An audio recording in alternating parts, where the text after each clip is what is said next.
Well, good morning and everyone, and welcome to the 30th annual meeting of the Coalition to Protect Maryland Burial Sites and the Maryland Cemetery Conference. I'm Eileen McGuckian, the current president of the coalition, and I am delighted that you could be here today. This is the second year for us to meet virtually.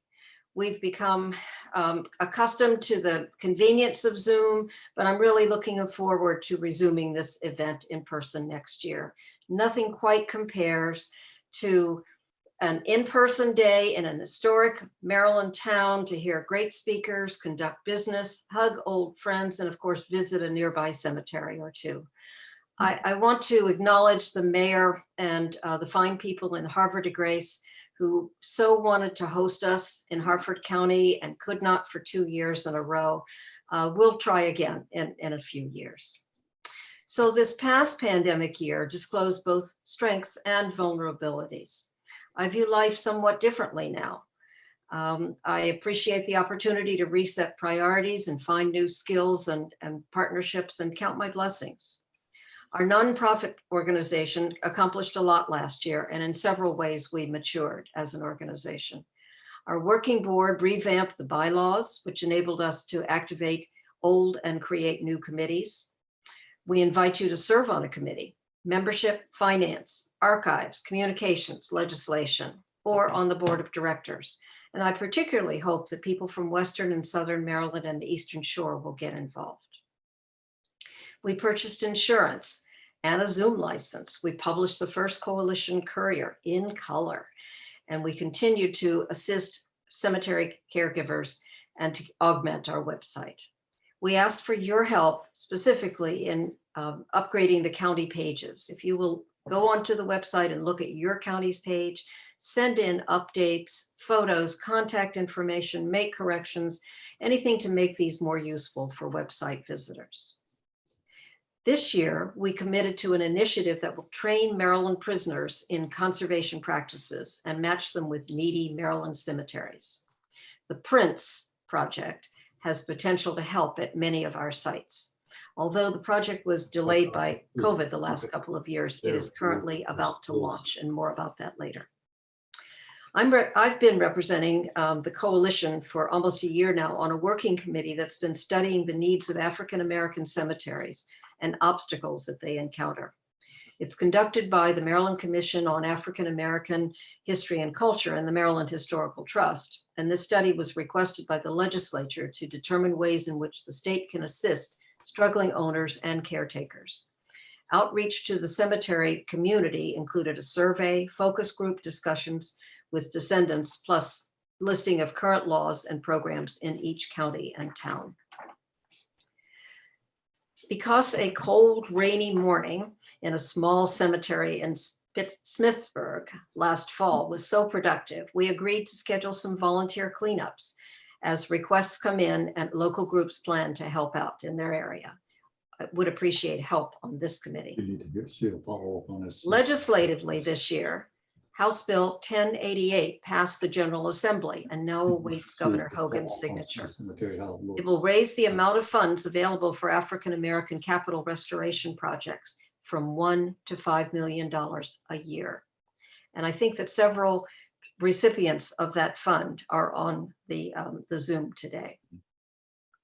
The coalition is also cheering on various statewide databases and mapping to show cemetery sites, and we can talk about all of these during the open forum. Today, you will hear from knowledgeable speakers who are passionate about their sites and their projects. You'll be the first to see 2 new videos in our preservation series. You'll enjoy meeting the 2022 Periwinkle awardees, and you'll have lots of time to network with other attendees.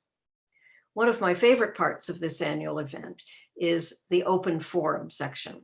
This is your opportunity to let colleagues know what is going on in your area, what information and assistance you need, and to ask for advice from others who have had similar experiences and learn more about what you will hear this morning. Okay, and last but not least, Glenn Wallace with the Trader Foundation. Great, thank you, Eileen. Let's start. This up to this current date, we have issued 40 or received 42 grant applications. And of those, 34 grants have been awarded. I must say that we are now in our 6th year of providing grants. So that's a good amount of grants that we've sent out, totaling $64,000. That's a pretty impressive amount for 6 years. Our next application deadline is coming up on July 1st. If you have any cemeteries that you know of that need some assistance, and you are in contact with that cemetery owner, we would like you to go to our webpage that you can see at the bottom of the screen and submit an application. And we will review that shortly after July 1st. This just gives you an overview of the 34 that have been awarded. A lot of places throughout the state of Maryland, but I'll show you next is the actual map. And this map illustrates the counties and the number of grants awarded in each county over the past 6 years. We really would like to see the gray counties participate. So if you are aware of any cemeteries or know of anybody in those counties that could benefit from a grant application, please have them contact us through the website there. Since our last conference, these are the completed projects that you see here. The first one being St. Ignatius of Loyola. They did some ground markers for unmarked graves. They had these bricks manufactured specifically for them. Parsons Cemetery did a extensive ground penetrating radar across the entire cemetery to find unmarked graves or vacant graves. Cokesbury Cemetery does something similar, involving a mapping of all of the graves, the gravestones in their locations, and provided a location for, again, vacant and unmarked sites so that they're aware of what they have. St. James's United Cemetery had many tree issues, dead tree issues, and I know a lot of you are familiar with having the doom and gloom of dead trees hanging over ancient gravestones. We really want to, if we can help you in any way to get them removed, we would absolutely help you. And in Mount Zion, this was a unique thing. We gave them funds to get a Kickstarter program going. They had the event last weekend, and I believe there was 170 people turned out for this fundraiser. And all of these funds are going to go towards the Mount Zion Cemetery and getting that rehabilitated. And that is it. Okay. Glenn, this is Anne. We Yes, Ann. we did have a question. Is it okay before we move on to ask a question specifically about Trader? Yes, absolutely. I have a question, and then Lou Moorman also had a question.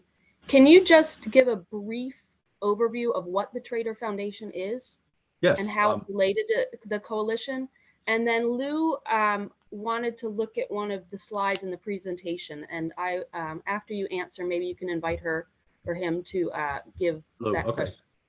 Sure. The Trader Foundation was established by James Trader. Well, a grant that was given to us from James Trader, and that was about 7 years ago. And then we were incorporated in 6 years ago. And we're basically providing simple grants up to $2,000 for matching grants, up to $2,000 for projects that are related to the preservation, rehabilitation of cemeteries. Eileen, do you want to chime in as well? Well, just that yes, I will. Jim Trader was a fiercely passionate person about legislation that would protect cemeteries when he was president of the coalition. He personally prosecuted a case in Salisbury, which, as far as I know, is the only one that has been successfully prosecuted for vandalism in a Maryland cemetery. He wanted funds to be able to be used however we thought them appropriate. And the coalition said, people are asking for specific grants, small grants, large grants, anything that will give them a little bit of a boost. And so that's what's been done over these last 7 years. And I know that Jim Trader would be very, very proud of what his fund has been able to accomplish. There are a couple of other questions. Obviously, this is a great, is of great interest to folks. Can you go back to the previous slide? That's the one that Lou was interested in. And I don't know if there was a question associated with that. If so, you can unmute Lou. Otherwise, there were some general questions. Where does the money come from to continue with the grant program? And if one would like to donate money, can they? Absolutely. I'll answer the last question first. The money came originally from Jim Trader, and that is the corpus. We are earning interest on it in our investments, but of course not very much these days. So more donations are needed to keep the fund going, to keep the corpus going, and to make more grants available to applicants around the state who have issues. We do ask for a match for the grants, so that we know that the local people are on board as well, but that match can be done in kind. So if you hold cleanups, the time that people spent doing that, that would be part of a match. And thank you. And then there was a question if the funds could be used towards the interpretation of a cemetery, like signage. And I can answer that because I know that some of our grants have been issued for this very purpose. And I would invite everybody to look at our website under the Trader Foundation link for full information on the program. And certainly we can discuss it more during the open forum, but great questions so far. Allow me to introduce our first guest. Elizabeth Paul was born in Washington, D.C., but grew up mostly in a rural area of Washington County in Western Maryland. She earned her Bachelor of Arts from Virginia Tech and her teaching credential and Master's of Education from the University of California at Los Angeles. Over her 25 years of teaching, she has worked with a wide range of students, first in Los Angeles and for the past 20 years in Frederick County, Maryland. She currently teaches 7th grade science at a middle school in Frederick. She has served in many volunteer roles and currently focuses her time outside of teaching on restoring the Halfway African American Cemetery. Elizabeth lives in Halfway, Maryland, just outside of Hagerstown, with her mischievous hounds, Wally and Obi, and her 3 slightly less mischievous cats.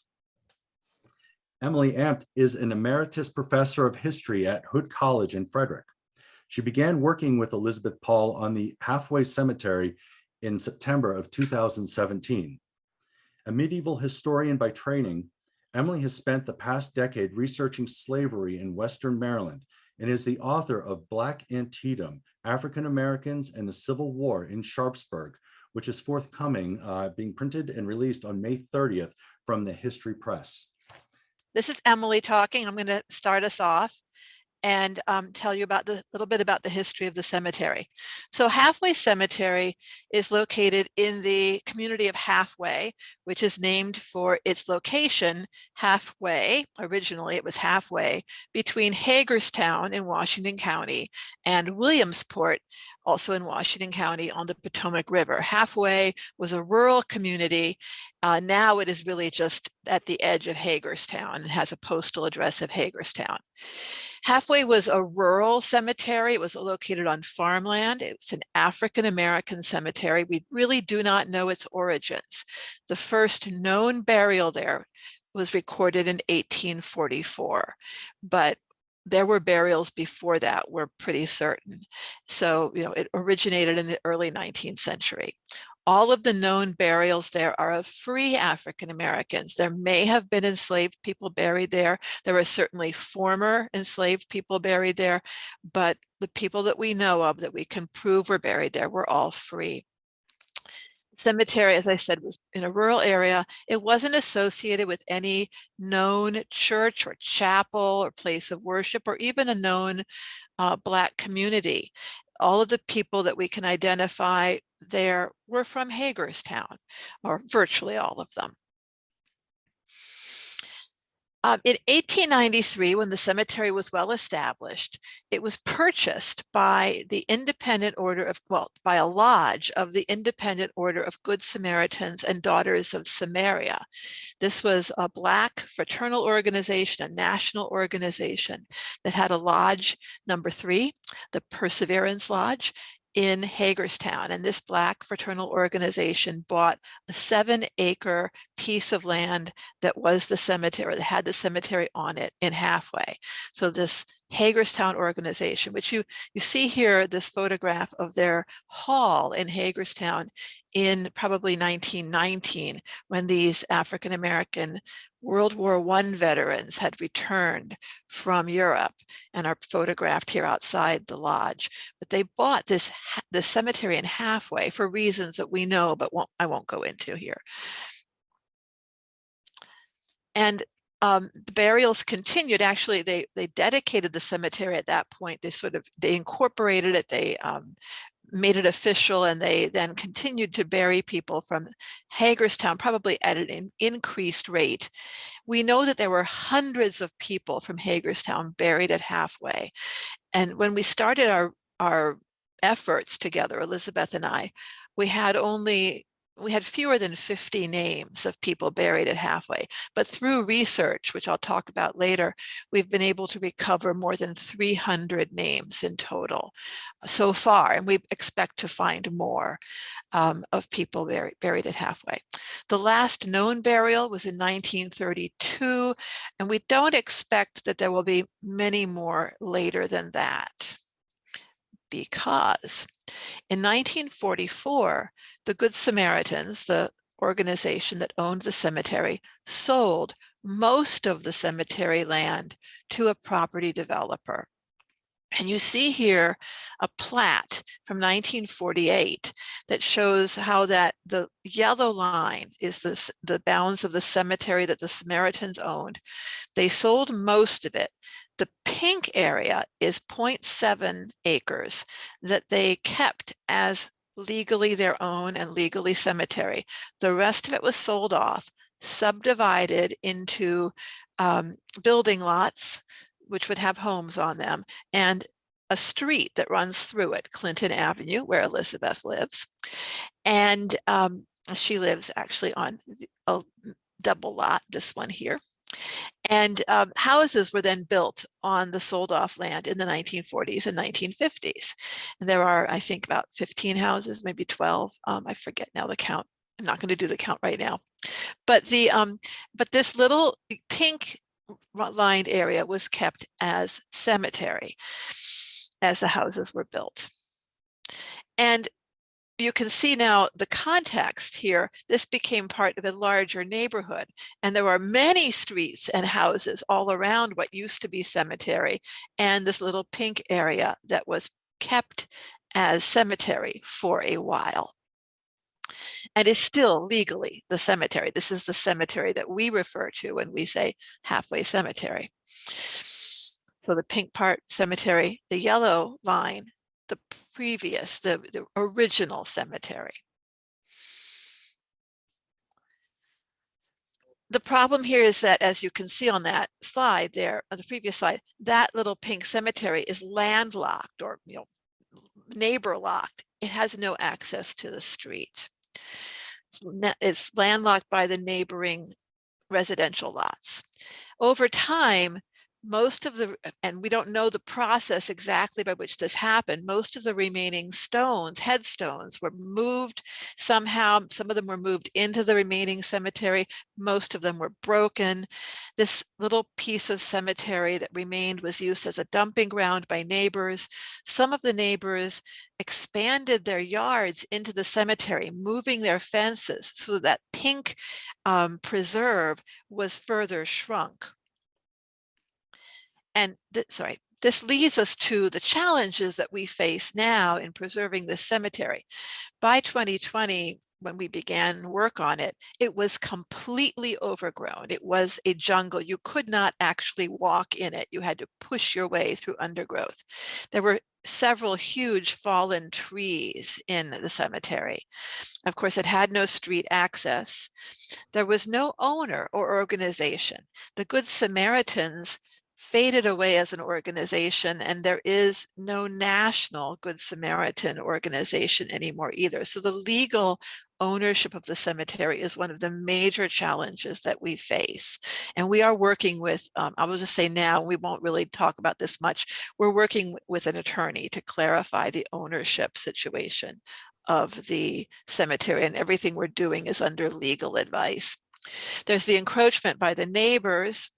There is the fact that it is a mixed site. Some of the graves lie under the homes and yards that surround the cemetery proper, and some of them lie in the cemetery, but most of the graves are unmarked. There are very few stones that survive, and most of those are no longer in situ. So this one that you see on the screen is one of the few that is still standing over what is the original grave, we believe, but most of them are just lying around and have been obviously moved. So I'm going to hand you over to Elizabeth as you ponder these challenges, and Elizabeth will talk about how we came to be working on the cemetery. Elizabeth. Thank you. Hang on, I'm just going to say that as a historian, I was aware of this cemetery as a historical fact, but I thought that it had been lost completely and no longer existed. So now I'm going to hand over to Elizabeth. Oh, sorry, wrong direction. Elizabeth. So Emily gave you some of the background of the cemetery, more recent history. In 2007, I have someone who I refer to as Bad Neighbor, and he no longer lives there, but I'm eternally grateful to Bad Neighbor because that's what led me to find out it was a cemetery, and it's all come from that. But he was using that area, which hadn't been quite as overgrown at that time, as a dumping ground. He'd have late night drunken parties, beer cans all over the next day. And I have the longest stretch of yard adjacent to the cemetery. And so I wanted to find out who the owner was to complain or to offer to buy that property and incorporate it into my yard. And so when I went to county records, that's when I found out it was an African-American cemetery, and was sort of horrified that this was the state that it was in and how it was being treated. And so I reached out to a number of groups, historical groups, community groups, and really got nowhere. And this went on for a long time. So in 2017, I'm part of a DAR chapter. I was going to host a meeting at my house, and we were brainstorming topics. And I mentioned, well, there's this abandoned African-American cemetery next to me. And one thing led to another, and someone recommended I contact this historian at Hood College. And I thought, okay, so I did this long email late at night on a school night explaining what I knew and the map and all this. And it turned out Emily knew all about it. It was so exciting. We were emailing excitedly back and forth late that night. And then everything has come from there. And part of this is the importance of perseverance. Do not give up. 10 years it took me to find the right person, the right partner to really move this project forward. And I see the cemetery every single day. So it was a frustrating 10 years, but it has been perhaps even more rewarding since. And on the next slide, you'll see why I didn't just jump in and start taking care of this myself. Emily, if you'll, there you go. So as she noted, you couldn't just walk on in and browse around. It really had decades at this point of neglect, of encroachment, of dumping, yard waste in particular by neighbors and so forth.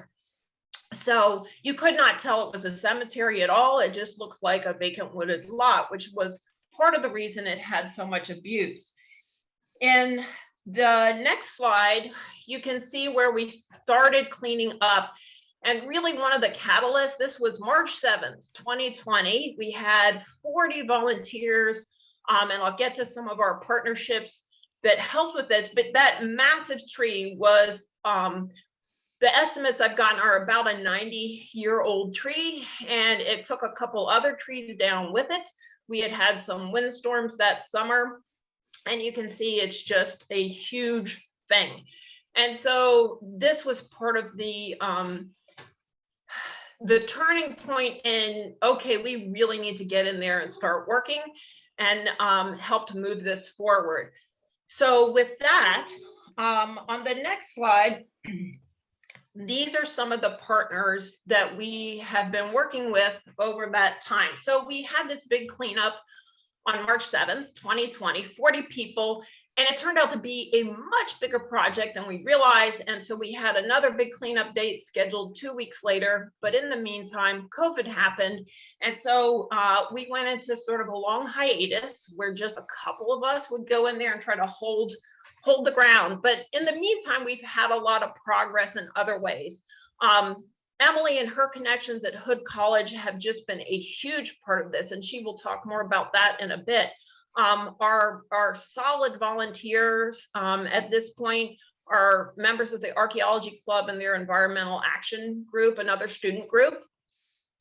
She'll talk about the Ohio Valley Archaeology and what they've done for us. Washington County Convention of Visitors Bureau is all the organizations, on this slide are supporting us financially and or with in-kind help. The Convention of Visitors Bureau is very enthusiastic about this project. They've already put money towards helping us with GPR and have reassured us that they want to continue being a partner with this. Antietam Tree and Turf was invaluable and had no idea what it was getting into when the owner agreed to help out. One of our original volunteers, a minister, knew the owner and said, hey, we're going to do this March 7th. Can you donate a grinder truck and a guy to run it? And they looked at my yard because, as Emily noted, there's no street access. So I always give out my address. So they looked at my yard, which has a couple trees, but and they thought, oh, this is like a 30-minute job at most. It was an all-day job, and the staff guy who was doing it loved it. He was very interested in it, and he was awesome. But they gave about $1,000 in kind in that one day, and they've given us discount prices on some paid work that we've needed done. And then both chapters of our Washington County DAR groups have supported both with volunteers and also with financial help, including a whole big potluck lunch pre-COVID when we had that big work day and had so many people here who stayed all day. On the next slide, it's volunteers who have donated time or effort or other things. A whole assortment of Scout members and troop leaders. We have 2 descendants of people buried in the cemetery who have been over, who have helped and are ongoing. The Washington County Joint Veterans Council has been very interested in our work and puts information out to try and help us find volunteers, because we have currently identified, thanks to Emily's research, 12 veterans, 11 Civil War veterans and 1 World War I veteran. And so far 3 stones related to those veterans. And then just a whole mishmash of volunteers. Facebook has really helped us get this out to a wide variety of groups, including there's some neighborhood groups. There's a high school kid who lives 2 blocks away who now comes over and helps. Some of my coworkers in Frederick County, some of Emily's colleagues, and our assorted friends, anybody we can get in to help. And there's also been some archaeologists who have found out about it through various Facebook posts and helping us spread the word. So that has really helped us expand our outreach. So after the March 2020 cleanup, if you would click that next one, things were looking a lot better. That is some of the group. We use my yard as a staging area. My yard is fenced, as are all the yards except one around the cemetery. So that's also a challenge with access. And luckily, the one person without a fence is very supportive because we've had to bring in equipment that way. But you can see there was a lot of progress made on the giant tree, hauling stuff out. And then the next slide will give you an idea of what it looks like. Oh, I forgot I had that one. Sorry. The next slide. That was during, we throw stuff over the fence into my yard. This is what it looks like right now. So we made a lot of progress.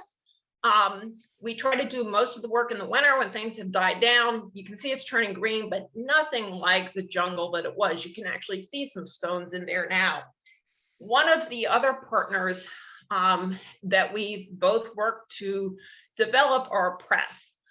The media, which on the next slide, if you would, we've been very fortunate to get some really nice coverage. Emily has a blog and we'll share that information at the end of our presentation. We have how you can find her. And she has written twice, both in June of 2020 as a Juneteenth related piece. And then in May of 2021, she wrote about the veterans in the cemetery. A local station, WDVM, did a piece on it. Hagerstown Magazine had a lovely spread on it in November of 2020. And then last fall, when we were getting some GPR done, which she'll talk about more in a few minutes, the reporter came over and stayed with us for several hours. She really loved the project and did a great piece on it. And same with the Herald Mail newspaper did a really extensive piece on it in February of this year. All of that has helped us find more volunteers. We've had people reach out saying, hey, you might be eligible for a grant.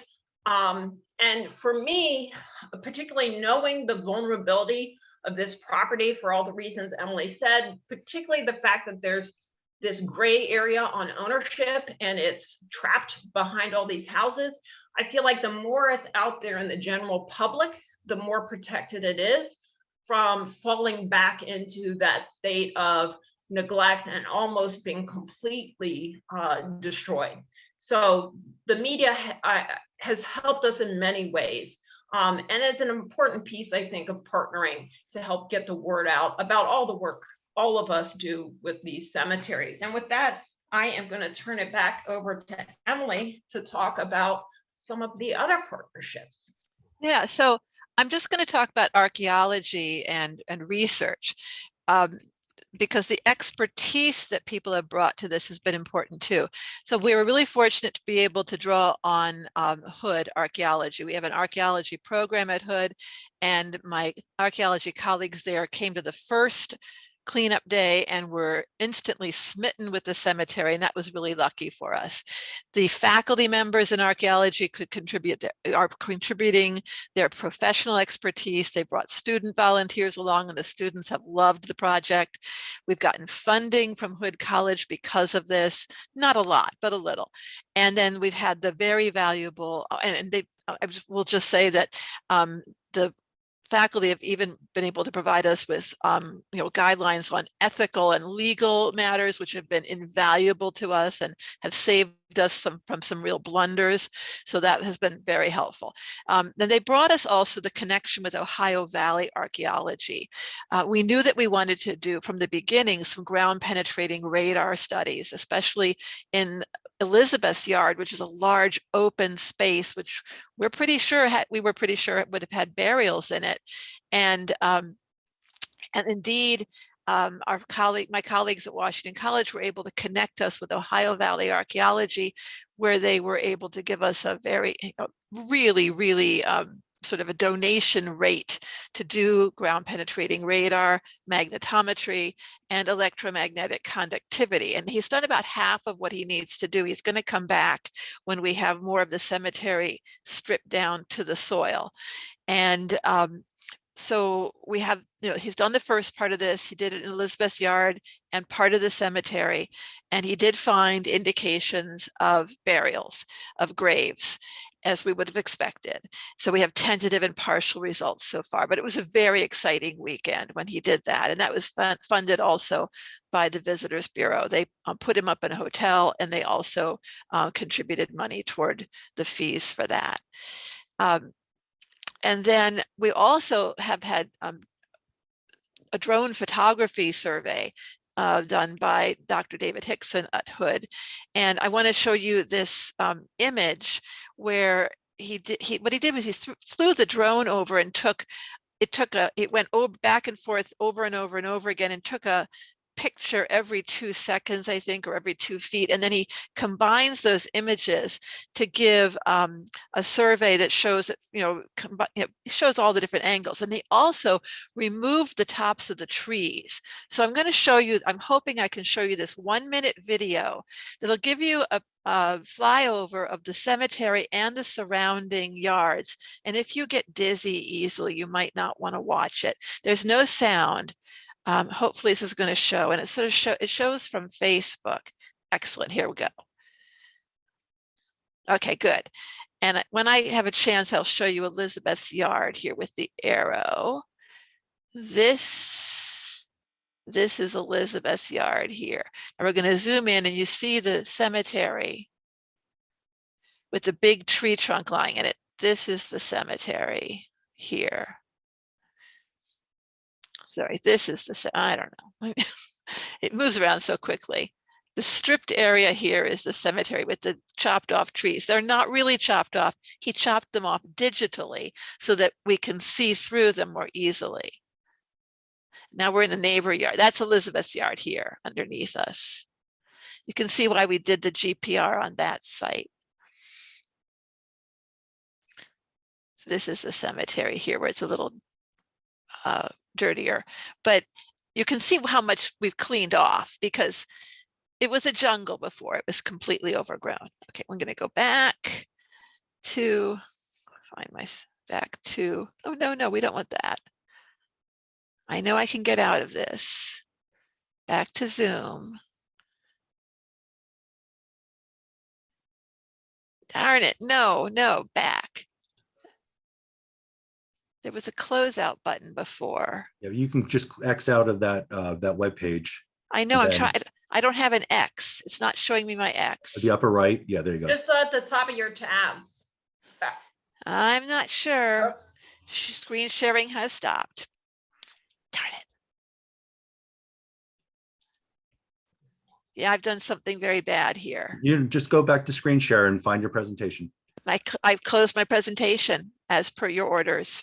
Oh no. Oh no, indeed. Okay, bear with me here. I can get this back. I can. It's going to take me a minute. I'm sorry.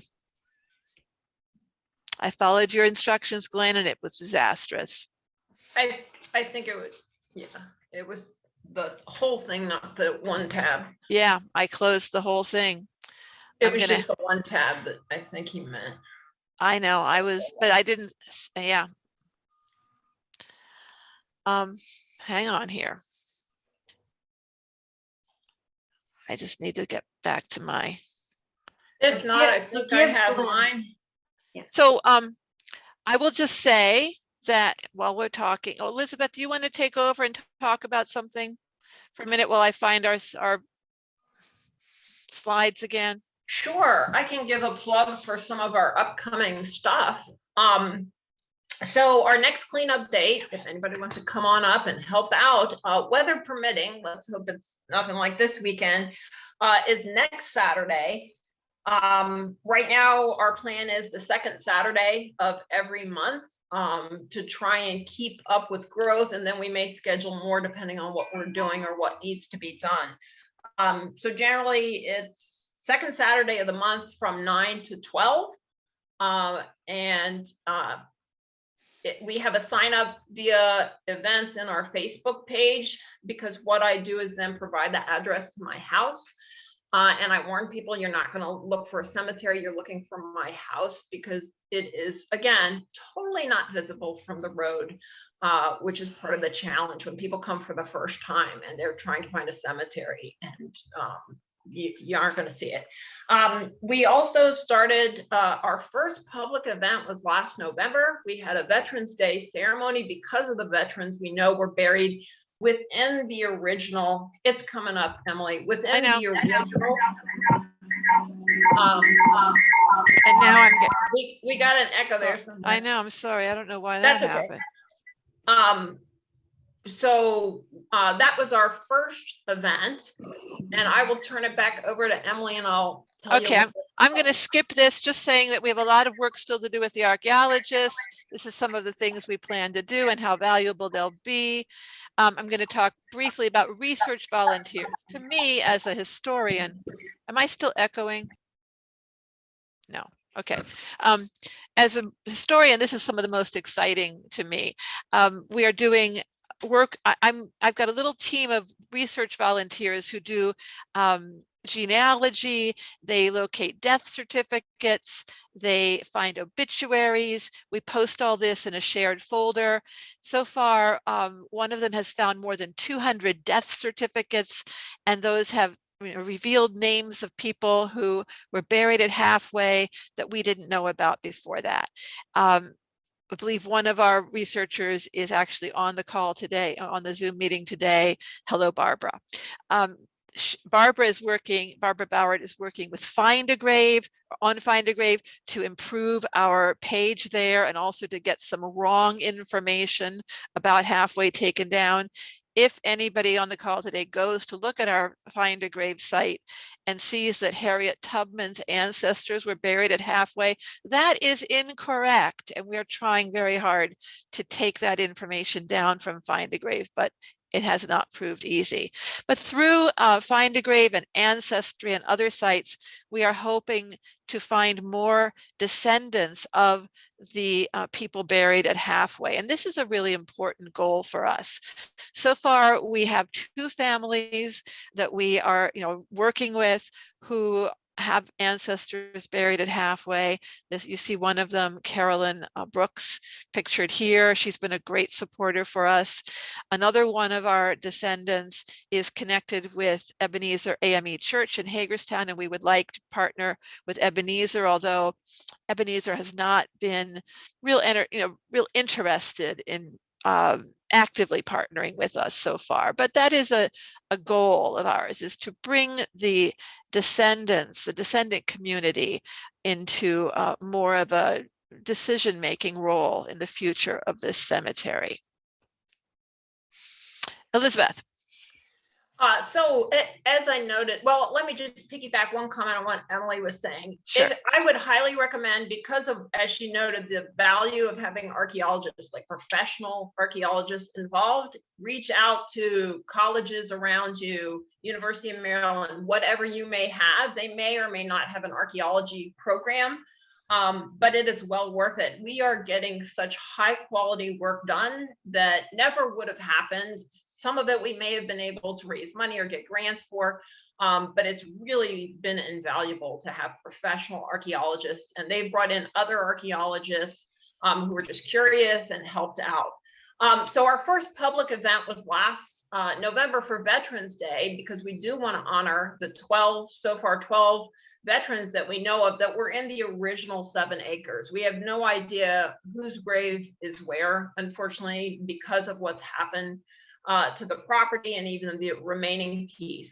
And we're planning to continue to have that service, and we're planning a Memorial Day service. Again, everybody's welcome. Come on over for Monday, May 30th, 11 o'clock. And that information can be found through our Facebook page, which is, if you will click on that next slide, Friends of Halfway Maryland African American Cemetery. You can Google Halfway African American Cemetery and find some information about it. And then Emily's blog, which is about many really fascinating historical subjects, including the cemetery, but many things. There is that for you. And I'm also going to put in the chat my email in case, oops. Except for, there we go. I sent it just to one person by mistake. But we welcome, as all cemetery projects, no doubt, we welcome having more volunteers. But You are welcome to follow us on Facebook. By the way, the one newspaper article increased our Facebook following by about 100 people. So again, there's the importance of reaching out to press, and actually they heard about it and came to us, but the importance of nurturing those press contacts. And the picture here gives you an idea of what we're working with. Those 4 pieces were in different places and different rubble piles in the cemetery. And that's just from what we've done so far. And the archaeologists and their students will do a professional going through of these rubble piles to figure out what is gravestone and try to help piece everything back together. That is a huge undertaking in itself. So having professionals help with that, again, invaluable, and we are so grateful. And I've been very grateful to have connected with Emily, and all that she has been able to bring from Hood College has really, I can't even imagine where this project would be without that. So. Well, and I am so grateful for that email that Elizabeth sent to me, because my life is so much richer for having this project in it. I just love everything about it. So, and it's a really worthwhile project. So it's great. I think we're done. Thank you guys. Yes, this is Ann Brockett. Thank you so much. That was a really cool presentation. That aerial photogrammetry or photography is a drone amazing. photograph. I think he enhanced it somehow. Yeah, with that's great. drone imaging. Yeah. Sure. I've got a couple of questions that people have posted. Right. And if folks have questions that they want to ask, they can also raise their hand or type it in the chat. Either one will work. But in the chat, we had a question from Glenn that's I'm sure when you started talking about this, a lot of us who are involved in cemeteries were thinking the same thing. Are we sure there are no burials outside that pink boundary that you first no, showed? we are sure there are burials outside. Including my yard, my yard, which now has been confirmed by the GPR in my yard. So yeah, it's one of the many disturbing things with this is that they built on top of graves. There is actually a one headstone in a neighbor's, across the street in a legitimately in a neighbor's yard. There are also a couple of stones that were fenced in by a neighbor that that are in the pink area, but a neighbor moved their fence at some point to take in those couple of stones. So we got a lot of issues. Understood, and glad that you were not surprised by burials outside what traditionally have been marked as boundaries. Eleanor Thompson asked a question. If we know the name, if you could share the name of the last known burial, if you happen to have that on hand. I do. I just looked it up because I saw that question in the chat. The last 2 known burials were in 1932. One was Oliver Hicks, who was a veteran in April of 1932, and the other was a man named Noah Pierce also in April. Yeah, they're both in April of 1932. He was 7 days later.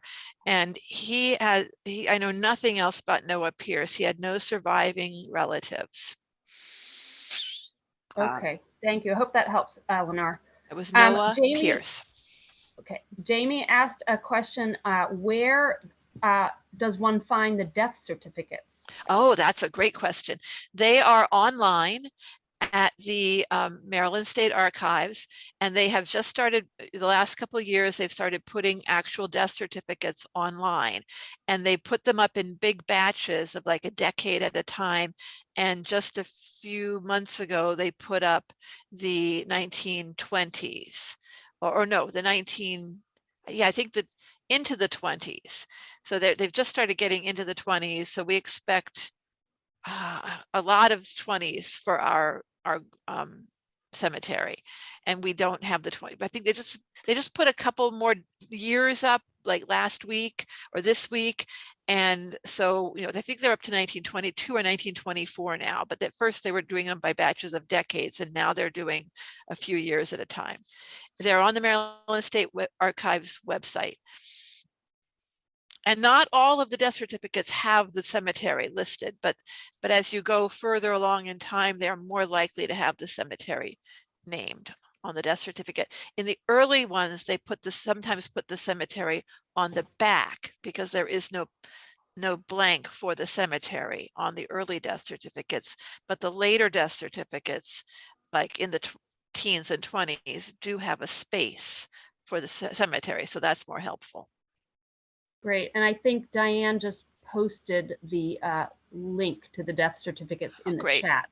Mhm. So we also had a request, if you can, to share that link to the 3D video. I don't know if that's possible, but if you can post it in the link, if it is in the chat, that would be great. Oh, I will try. Yeah. Or It might it take me, doesn't have to be I'll right do, now. yeah, maybe over lunch I could do it. Yeah.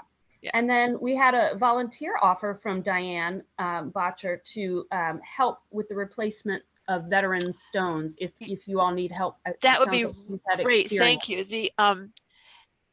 We've had a number of people help volunteer to do that. That's definitely something we want to do, but we have a lot of steps to go through, I think, before we're ready to do that. Well, if and you all want to connect during the open forum or Awesome. offline, Thank you. yeah, I hope Yeah. that you can. It is, we do know that we can do that, and we have some resources here in the county of people who know how to do that. So, but thank you. I mean, thank you for reminding us also that it is something we do want to do in the future. Thank you. We had some other questions. There was one from Brian Crane, which I now can't seem to locate. Oh, there it was. He asks, how have neighbors responded to the news that there are or may be grave sites in their yards? So with most, there's only there's 13 of us that surround the cemetery. There's only 2 other neighbors besides my yard that could possibly have graves in them. It's been a mixed bag. There are 2 neighbors who do not seem very excited based on private property signs they put on the back of their fence, and yet the cemetery never was part of their yards. But I heard through the grapevine that one of them's just a little creeped out to find out there's a cemetery by them. I think it's fascinating. I was excited to know there were possible graves in my yard because we do want to figure out a way to mark them and acknowledge them. So it's been a mixed bag. We've had other neighbors who have shown more interest. One who's very supportive. She, for years, was trying to keep some of the area nearest her yard mowed to protect it. She's let us bring equipment through because she doesn't have a fence and she's the only neighbor that doesn't. So it's a little bit of a mixed bag, and some just have been interested or have been neutral, like they haven't shown sort of any interest one way or another. It's been a mixed bag. Okay, great. We are about out of time and ready for our next presentation. I just wanted to throw out there a couple questions that maybe we can get to during the open forum. Things like, how on earth did you pay for this? And was a lot of the work donated? Was there pro bono action? Are you a 501c3 or some other type of nonprofit? And I think a lot of folks would be interested in how you deal with the ownership issue. That's a big one for abandoned cemeteries, and trying to legally define who is the owner. But I think those are bigger picture items that maybe we can all chime in on during open forum. Yeah. But at this point, if you guys are finished, or if you want to say anything else, go ahead. And otherwise we can get started with our next talk. So I'll just pitch in quickly. We're not a 501c3. We're not any kind of formal organization. We plan to try to become a 501c3 this summer, but payment, we have, how we pay for it, we've cobbled together sponsorship from different sources, basically. And it has been less expensive than you would think because people have, volunteered a lot of stuff. But we have had those sponsors that we listed on those slides. We've had people who've, chipped in, in some cases, $500 here, $500 there, and that has been extremely helpful. But, we've had some really big good luck in, high-powered people being willing to donate their services. And Elizabeth has paid for some of it as well. So that's what, that's our plan for the summer. That's our plan for the summer. Yeah, that's next. And It then we will can help with grants and things like Yeah, that. because we've had no grants, but we also need to deal with that ownership issue. And we're working with a lawyer is all, that, and the lawyer has advised us on whether, what to do about, should we keep on cleaning? And the lawyer has said, yes, because if we're caring for it, then that helps to, fend off the neighbors, and it helps to establish our right to keep on cleaning it. So if we're caring for it, then we have, some established record of, credibility there when we go to court eventually, if we have to go to court. But I can't give legal advice here. I'm just sort of, summarizing very crudely what the lawyer told us to do. What the first lawyer told us to do, and we're working with a different lawyer now. Yes. Find one that has expertise in real estate. Yeah. Be my advice. Yeah. You don't want just any lawyer. They really need real estate title experience. Yeah. Excellent advice. Thank you both. Thank you, Emily. Thank you, Elizabeth. That was wonderful. Isaac Schern earned his PhD in 2014 at the University of Florida and is an adjunct professor at the Community College in Baltimore County, University of Baltimore, and Coppin State University. His research is on archaeology and ethnohistory of the Caribbean and South America, with a focus on public archaeology, developing inclusive and participatory methods. His recent efforts have been oriented toward integrating three-dimensional photogrammetric mapping techniques with more traditional archaeological methods.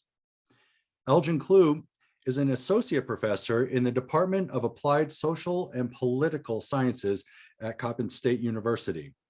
Dr. Klug received his training in applied anthropology at the University of South Florida, where he became interested in issues relating to heritage and community development. He continues to work in these areas through his role as president of the Laurel Cemetery Memorial Project. Thank you for having us, granting us the opportunity to talk about our project today, and also to learn about other very interesting projects. I was very interested to hear about the Halfway African American Cemetery. Our presentation group that we had kind of traveling, doing presentations before COVID consisted of myself, Isaac Schern, and also Dr. Donna Holly, Dr. Ron Costanzo, who's an archaeologist at University of Baltimore, and Glenn Blackwell, who is also actively a member of the coalition here.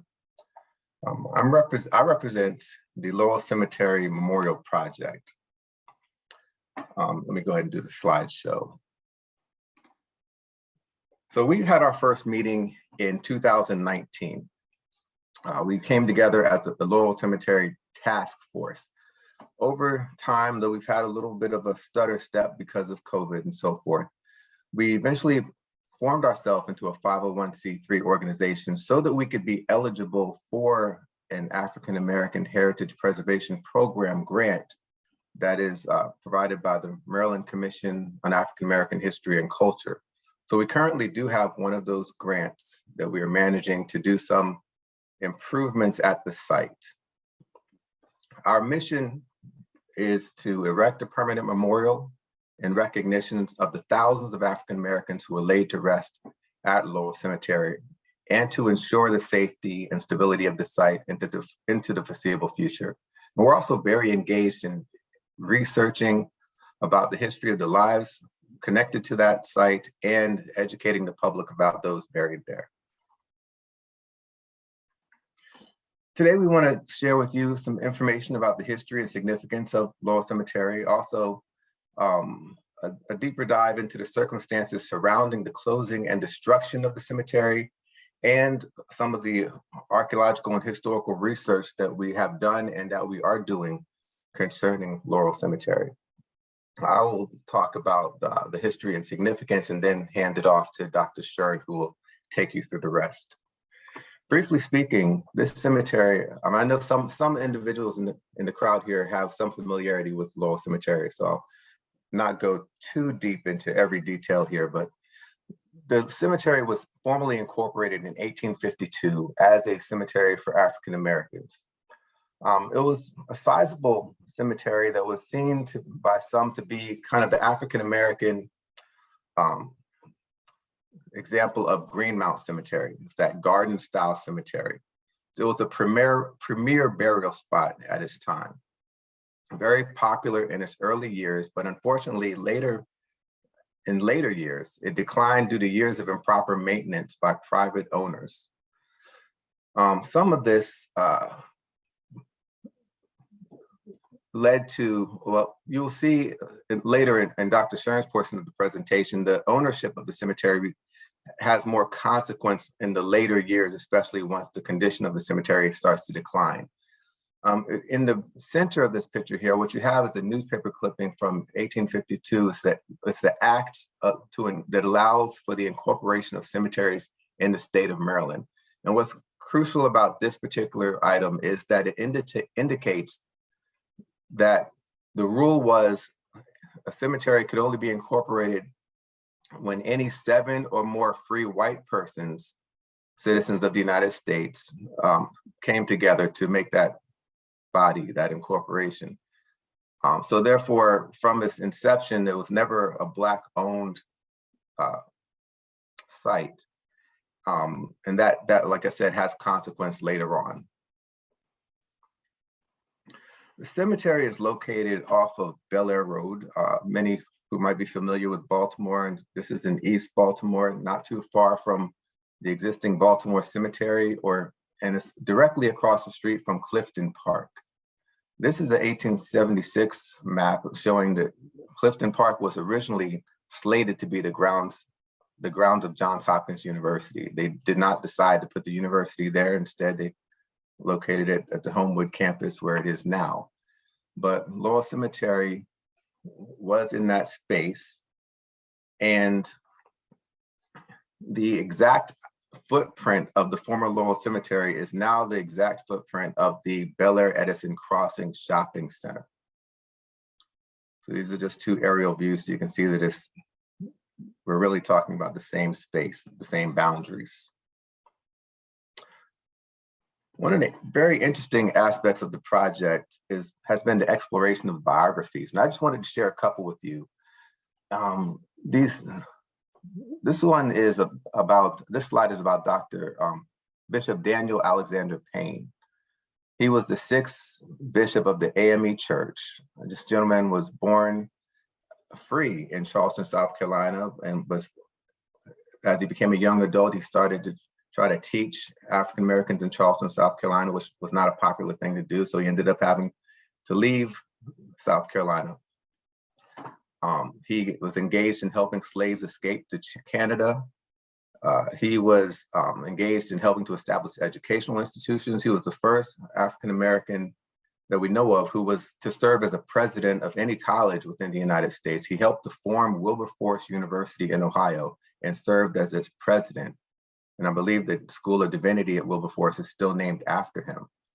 An interesting aspect of his story comes after his death, when there was actually a Payne Memorial Association started by individuals such as another AME bishop, Bishop Wayland, where they came together for the express purpose of raising money to put this monument at his burial. And this actual booklet with all the full text of each speech that was given at the dedication of the memorial is available online.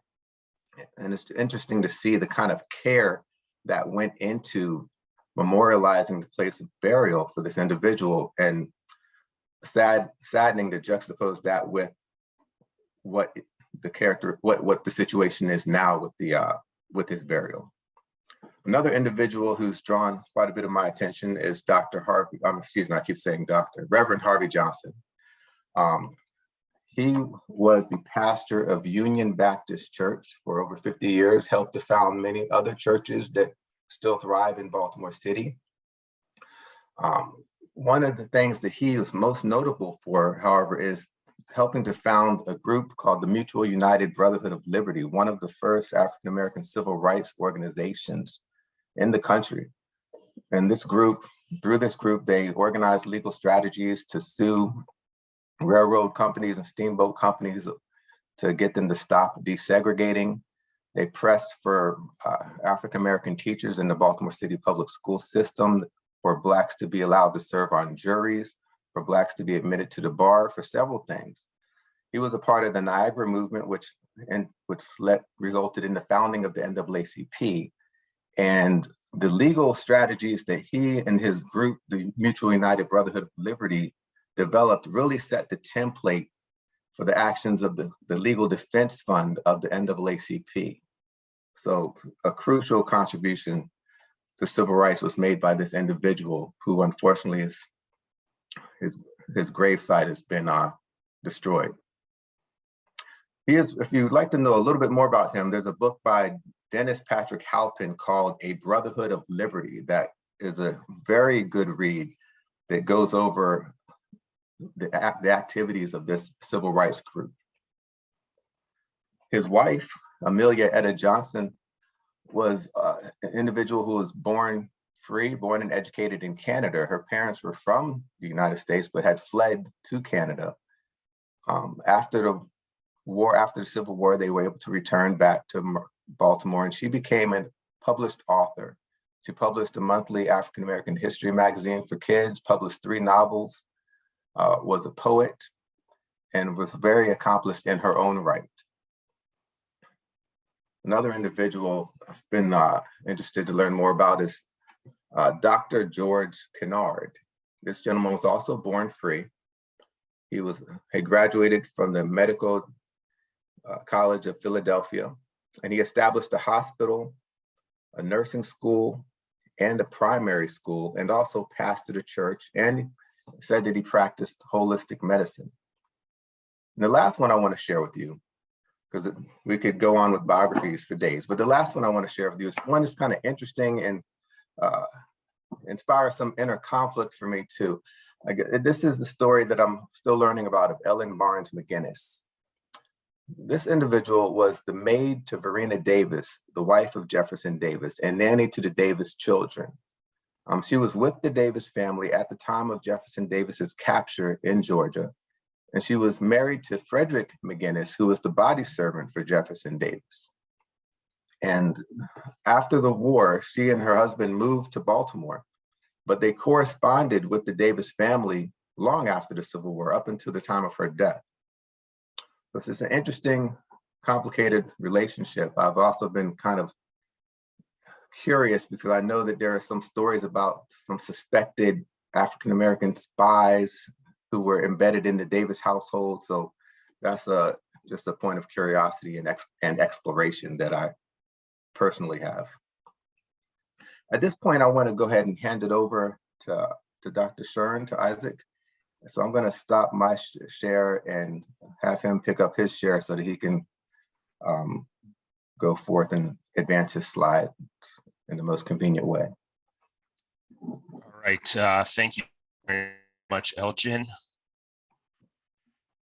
And can you see now my my screen? Yeah. So just to pick up on the significance of Laurel Cemetery when it was in operation, in addition to these sort of very notable historical figures, civil rights leaders, bishops, lots and lots of just everyday people, members of the community were buried there. And in addition to that, there were a large number of Civil War veterans, USCT troops that were buried at Laurel Cemetery. In fact, somewhere in the neighborhood of 240 USCT troops who had fought in the Civil War to liberate the South were then interred at Laurel Cemetery. And the United States government actually purchased a portion of the land, and it operated for a while as Laurel National Cemetery. And very soon after the very first Decoration Day, which I believe took place in 1867 in South Carolina, the tradition of decorating the graves of USCT troops with flowers began to spread. And by 1869, there was a similar celebration at the Laurel National Cemetery. And in these Baltimore Sun articles discussing the gatherings there, they report at that first one in 1869, 8,000 people showing up at the cemetery for this celebration, and subsequently 10,000 people showing up. And so this was a very big deal. When the cemetery was active, it was a focus of the community. They would gather in downtown Baltimore and have a procession out to the site, and then they would have orators come and speak. And I think it kind of speaks to the importance that burial grounds had in the past. Maybe they've lost a little bit today in the present. They're no longer sort of the focus of public commemoration and have become a private family type of affair. So what ended up happening in 1880 was a riot broke out outside of this Decoration Day celebration, in which a police officer killed a bystander. And there was a lot of news and disruption surrounding this. And a few years after that, we can't prove for sure that it's directly related to that, but we speculate that one result of this riot was that the Secretary of War decided to relocate this burial and moved the USCT troops down the road to Loudon National Cemetery. And so after 1880, this focus at Laurel Cemetery for the commemorating of the USCT troops kind of went away.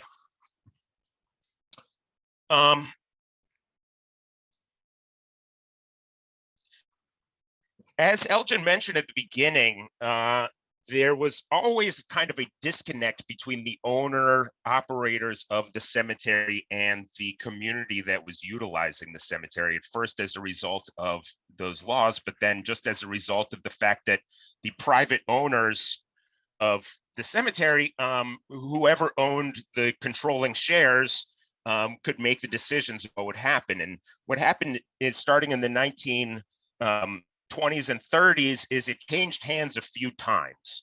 The cemetery started to wane in its importance in the 1920s and during the Great Depression. And in the 1930s, I don't have a slide talking about this, 1930s, the owners wanted to sell off portions of the land, and the community at the time sort of rallied to protect the cemetery. They appealed to the local government to stop these permits going through, to block the sale of portions of the cemetery, and they were successful.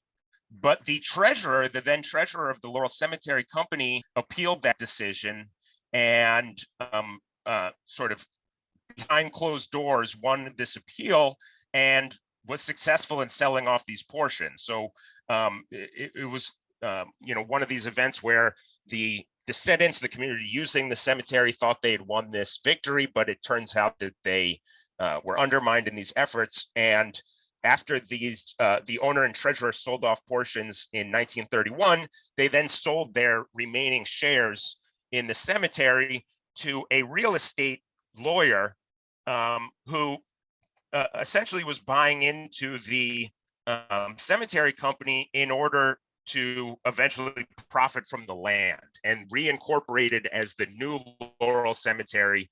And from that point on, after the 1930s, did not operate it as a cemetery. So in other words, didn't sell any more deeds to burial, and burials continued at this point from the 1930s to the 1950s, because many of the people who had just plots were family plots, so they already had the right to bury there.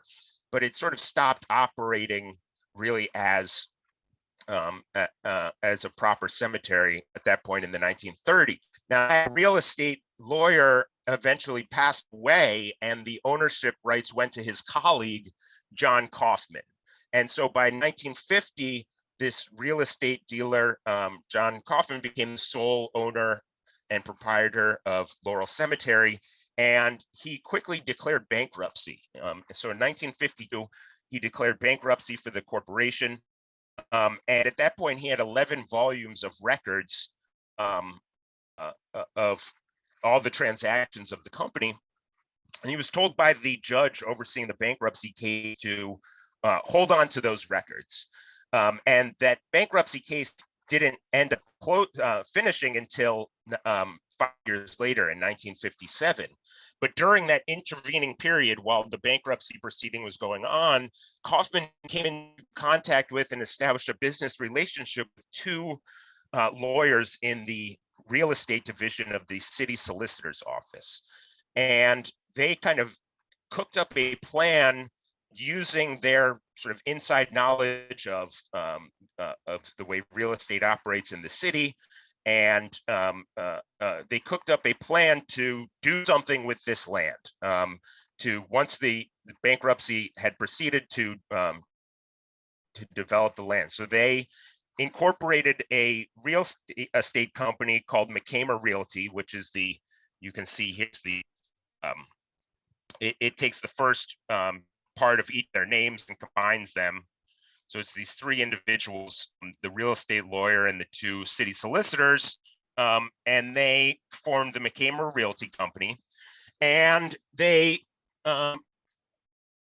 played some role in the passage of new law in 1957, a state law that legal provisions for the removing of a cemetery. So this law, it became law on April 10th of 1957, said that if a cemetery could be shown to be 75% abandoned, then it could be closed and the burials could be removed, and then it could be repurposed, redeveloped for any other activity. So at around this time, the bankruptcy proceedings go through, and as part of the closing of that bankruptcy proceedings, they had the land appraised as valueless, so having no market value because it was a defunct cemetery. And this real company offered to pay $100 for the land. And that was what closed out the bankruptcy proceedings. And so Kaufman went from owning the bankrupt proceedings to owning 1/3 essentially of this now valueless land. And they filed an action in court based on this new law in order to have it declared abandoned and legally move forward with redeveloping that land. Now, one of the big points of contention surrounding this period of time was when the bankruptcy proceedings closed, Kaufman could not reproduce those 11 volumes of records. We contend that he purposefully destroyed them. And the reason was that in the court proceedings, in order to show it was 75% abandoned, they had to argue in court that couldn't get in touch with any of the descendant population. And we know that we know from court documents that we've been able to access that descendants were in touch with Kaufman. They'd made efforts actually to purchase the cemetery many times, but Kaufman sort of didn't respond to their efforts to reach out and to contact them. And so what ends up happening is a colleague of theirs ends up buying the land that had formerly been the USCT burial area. And he's sort of the sole defendant in this case in the circuit court to declare the the cemetery abandoned, which was done. That case ended in 1958, and the judge ordered the burial to be removed, and they paid $15,000 at that point to the Ellsworth Armacost Funeral Home to oversee this removing of the burial. And so the first kind of indication that people in the community had that the cemetery was being removed, was being demolished, was when bulldozers showed up and the Ellsworth Armacost funeral home workers came to start removing headstones. And very soon after this, there was a lot of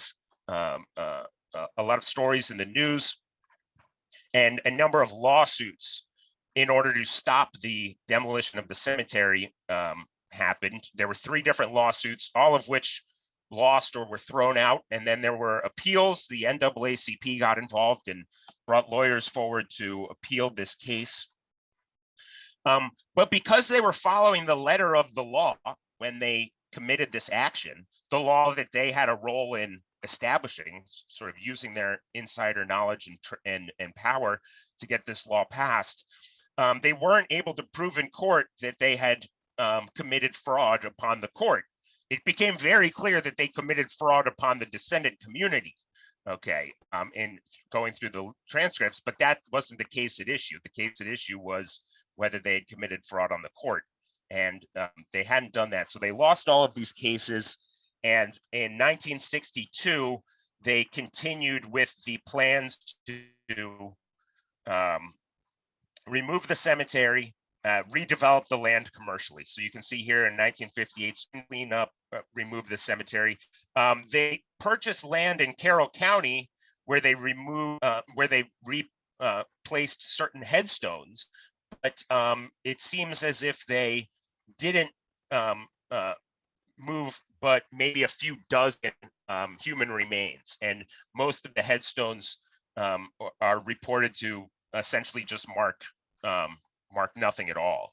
And so most of the graves, we argue, are still at the original location and were either demolished when they graded the land for the development, or are still underneath the shopping center.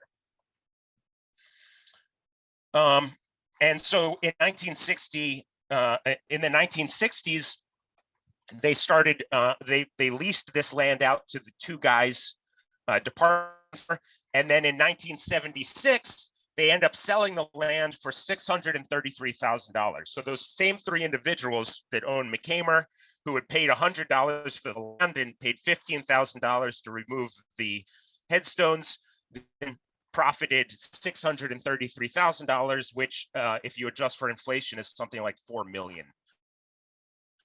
So they essentially became millionaires in this land deal. In the red circles here, these are the 2 portions of the cemetery that were sold off in the 1930s, just in case you were curious about that. And so in 2015, when we kind of step in and Ron Costanzo and Elgin first envisioned this an archaeology project where we would bring students out. The main goal at this point was to determine whether burials still existed at the site. What was the status of those burials? Were they completely demolished? Were they still intact? So they did some excavations on the green space. One of the things we knew was that there were certainly still headstones there, because there was an area of the land that was eroding with a headstone popping out. And so in the by area, excavations were done that indeed found intact burials. We recovered coffin hardware. Now, the goal at that point was not to actually exhume bodies. It was just to confirm that burials were still intact. So once that was done, the excavations were closed, but we also did ground penetrating radar in the green spaces and in the parking lot. And the ground penetrating radar was definitely consistent with the pattern we would expect for an intact burial ground. So this, you can see here in profile, this is the ground penetrating radar. under the parking lot. So this is the, in these first half a meter, you can see where the concrete is, and then beneath that, you can see each of these curved,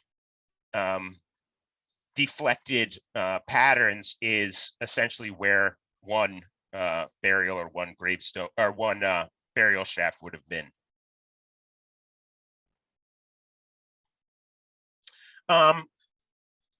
Also, because those records had been destroyed, we had no real knowledge of how many people were initially buried at the cemetery. And looking at newspaper reports from the time, there were a lot of conflicting reports. So in some newspaper articles, they reported that about 5,000 people were buried at Laurel Cemetery. In some, they reported 2,000. In one, we saw a report that there were 800 people buried. So most of the newspaper articles seem to underrepresent or offer a sort of low estimate of how many people were buried there, and we really didn't know. And at this point, we began collaborating with the Baltimore Afro-American Historical Genealogical Society and discussed efforts to sort of figure this out, to reconstruct the community and who was really buried at the cemetery. And of course, the only way to do this then was through the search of death certificate. So similar to the project we heard earlier. And through a large volunteer effort, we began transcribing death certificate this is work that we started at the Baltimore City Archives. And so far, we've transcribed about 16,000 individuals that were buried at Laurel Cemetery. And along with the, we sort of transcribed all of the information, occupation, birth, age of death, etc. We've searched through less than 20% of the death certificates.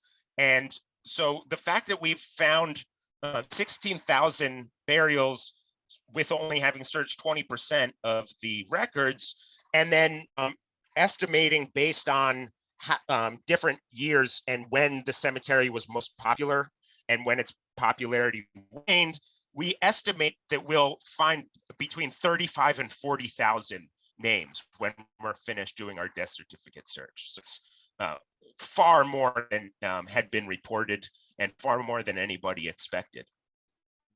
And so the fact that at most 200 burials were moved to Carroll County, and at minimum a few dozen, indicates that there are still tens of thousands of burials under the shopping center there in East Baltimore. And I know I'm running out of time here, so I just wanted to briefly mention that this death certificate search has sort of opened up a whole other area of research. So the death certificates begin in 1875. So we're never going to have the first 25 years of records. That's always going to be sort of an unknown. But once we began to compile this database, what I did was I brought the database into a mapping software called a GIS. And the GIS will mark a point at street address for each individual in the database. And so we were able to generate a map that sort of shows the locations of where people were living when they were when they died, when they were buried at Laurel Cemetery. And so there's all kinds of interesting patterns that emerge once you kind of look at this spatially. So for example, one of the things I was interested in was the segregated nature of neighborhoods in Baltimore. And if you notice, one side of the street is heavily African-American, with almost everybody being buried in Laurel Cemetery, and the other side of the street is sort of not at all. And it turns out this is reflects a pattern of racial segregation in the housing in Baltimore. So there are these little pockets of neighborhoods where more or less everybody would be buried at Laurel Cemetery. And so we can reconstruct a lot about the community that way. And then you can search this database for example, I searched for the occupation caulker. So people who worked as ship caulkers, and all the red dots that you see here show the individuals that are listed with that occupation. But that's just one example of all the different things that you could do with this database going forward. So a lot of work ongoing project. Elgin and I are editing a volume where different contributors to this project have written chapters, and we're going to be pushing this book. We have a contract to publish the book in the coming year with Roman and Littlefield. So we're working on that. We have a website where we're hoping to make this, we're continuing to make this information public. And we also have this grant for $88,000, as Elgin mentioned, to work on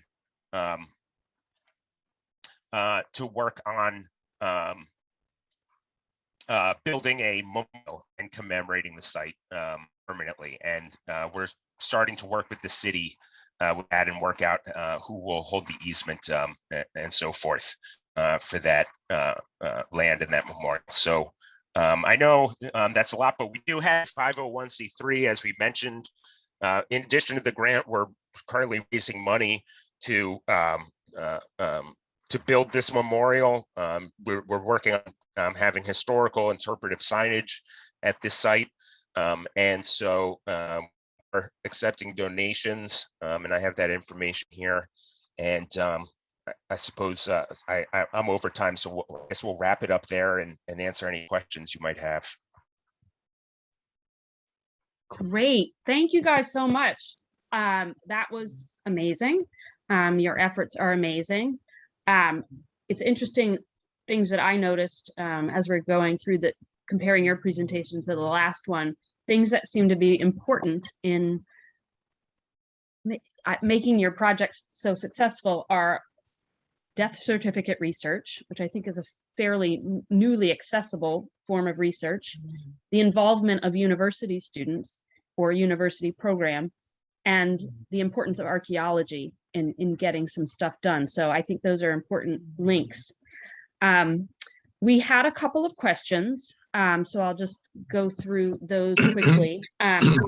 Eileen McGuckian asked if she heard correctly that the U.S. colored troops burials were moved. So yes, in 1884, we have the records of the war secretary, and they closed the Laurel National Cemetery and removed them to Loudon. Now, we don't know whether they actually exhumed the burials or if they just moved the headstones. There's no record one way or another, but the headstones were moved to Loudon Cemetery at minimum. Okay, great. And then Diane. I'm sorry, that's Loudon. It's Loudon National Cemetery. It's not in Loudon, Virginia. It's in Baltimore. Great. Thanks. Spelled the same way? I think it's spelled with an O, not an E. Got it. Okay. And then Diane asks if we know where in Carroll County the headstones were relocated. Yes, we're aware of that site. There's been some recent efforts to go out there and clean it, actually. And we're also working on getting one of those historic road marker signs on the highway nearby to indicate its location. So we are aware of that. It's not really maintained. It's quite overgrown. In the chat, I put the URL for our website where there's a little map that you can see exactly where that site is. Thank you for posting that in the chat. And that's another question maybe you can post in the chat if it's available. We had a couple of folks asking if your research and databases are accessible, particularly the death certificate transcriptions, and I assume your GIS. At the moment, they aren't, only because we are kind of in the process of still compiling it. We can and will make them public. We want to put them on our website. I guess we could put it up while it's in progress.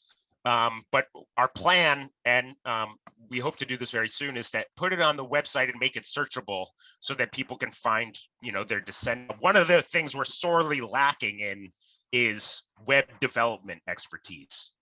And so a part of the reason why it's not available online right now is because none of us really know how to implement that. So that's one area where we could desperately use some of your help. But our goal very much is to make that available. And the GIS also I would very much like to make public, but again, lacking a little bit in the knowledge of how to put that on the website. Understood. I think a lot of organizations have that same lack, but maybe there's some link to one of the universities that can assist, or someone on this conference who has that ability. We had a question. Somebody was curious why Mount Zion Cemetery in Lansdowne wasn't mentioned, because apparently there were memorials relocated to that cemetery. That is true. A few of the headstones were moved to Mount Zion. I just for sight or didn't have time to mention it. But for example, the memorials of Alexander Payne, I believe, are currently at Mount Zion. But it was a very we understand that it was sort of a small number that were there, and that the vast majority are still in their original location. So there were some during the course of the 3 years when there were the lawsuits going on.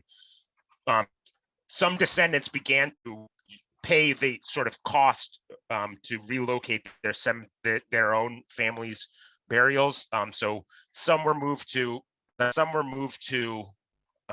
Where's the other Arbutus. one? Arbutus. Arbutus. Yeah. But they kind of had to pay. They kind of had to do that themselves. And the other problem was because they had already started moving headstones, it was very difficult for people to locate their own headstones. And there's some in the transcription of the court documents, there's some descendants who are kind of bring this up in court of now to locate headstones of ancestors. Regarding Mount Zion, I've been to that site. So at the main gate of Mount Zion, right there in Lansdowne, you go through the main gate, and immediately to your right, there's a pocket of very old-looking tombstones. Those are the ones from Laurel. They were actually on the news the other night when the news was at Mount Zion talking about the condition of the cemetery that it's in right now. And the obelisk is broken, but the memorial for Bishop Alexander Payne, the one that they had the Memorial Association to raise money for to install at Laurel Cemetery, is sitting alongside the chain link fence at Mount Zion, broken in half, but that's where it is. Okay, we've got time for one more question, and then we've got a break coming up. Jamie asked about the GPR results and is curious about the asphalt driveway. He says that, or she, I'm sorry, Jamie, doesn't appear the asphalt driveway had any impact on your GPR findings. Is that accurate? That's my understanding. That the GPR is able to penetrate through the asphalt. But I myself did not conduct the GPR survey, so I couldn't really speak to that. I mean, my understanding is that they're able to penetrate that, though, and it does show up in the profile. Okay, well, maybe during the discussion, an archaeologist can comment on that. And yeah, I see in the chat people are saying that it's over asphalt. Yeah. Yes. So I would invite you, Isaac, and Elgin, to look at the chat. You've had a lot of compliments on the presentation, and I'll echo those. Thank you. It was wonderful to learn more about Laurel, and a little bit shocking, but it's pleasing to everybody here to see the work and the effort that you've put into it. So thank you for that. This year's Periwinkle Awards were nominated by Coalition board member Tina Simmons.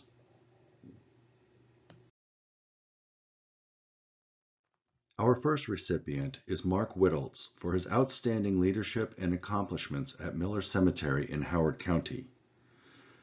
There was a posting on the Coalition's Facebook page by Alicia Osgood showing a photo of a badly overgrown cemetery in Clarksville. 2 members of the Coalition cleared the area of much of the overgrowth in June 2021. They found out that the cemetery did not appear to have any ownership. Photos of the cleanup were posted on Facebook, and a plea was made for somebody locally to continue to maintain the cemetery. In October, Mark Whittles contacted the Coalition about the cemetery and indicated that he had equipment and could probably take on the maintenance. After a short delay due to a family emergency, Mark started single-handedly clearing the cemetery. He has done an incredible job with the site, clearing underbrush and taking down trees, including a dead tree that had been leaning on top of one of the few existing tombstones. He has done an incredible job of rehabilitating this cemetery. Our second award is presented to Eleanor Thompson for her individual leadership and organizational excellence at Tan Yard Cemetery in Anne Arundel County. Eleanor has single-handedly drawn on family members, members of the church community, and various grant programs, including the Trader Foundation, to incorporate many positive changes at the cemetery. Having done interviews with many local residents and family members over the years, she has a wealth of information on those buried at the cemetery whose personal information would otherwise probably be lost due to a lack of written documentation. This site was neglected for many years, did not have any record of burials or mapping of the cemetery, had issues due to its remoteness from its church home, water table issues, handmade memorials that were deteriorating, and an adjoining development. She has had community cleanups at the cemetery, has had the cemetery mapped, plans to have ground penetrating radar and survey work performed, and plans to install fencing to protect the cemetery. She constantly monitors the site and has worked diligently to restore this cemetery. Congratulations to our 2022 Periwinkle Award recipients. First of all, the presentations have been wonderful.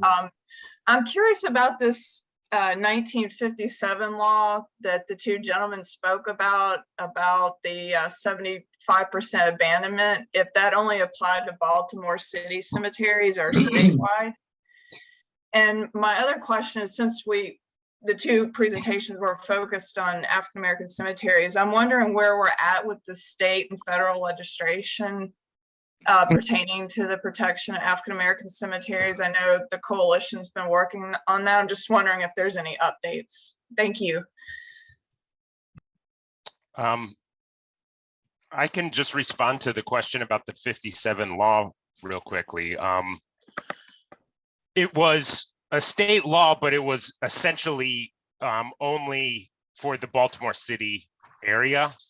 Like in the wording of the law, it talks about the Baltimore City limits, but my understanding is that's no longer the law. So a number of things happened.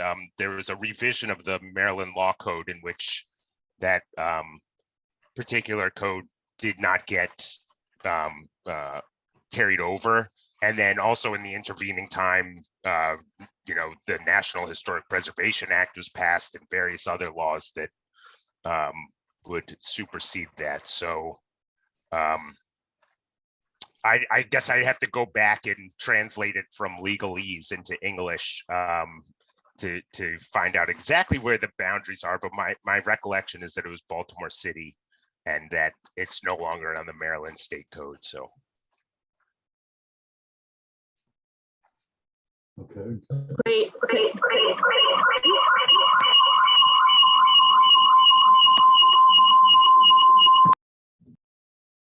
Okay, I'm going to say I'm glad to hear that, that it's no longer applicable.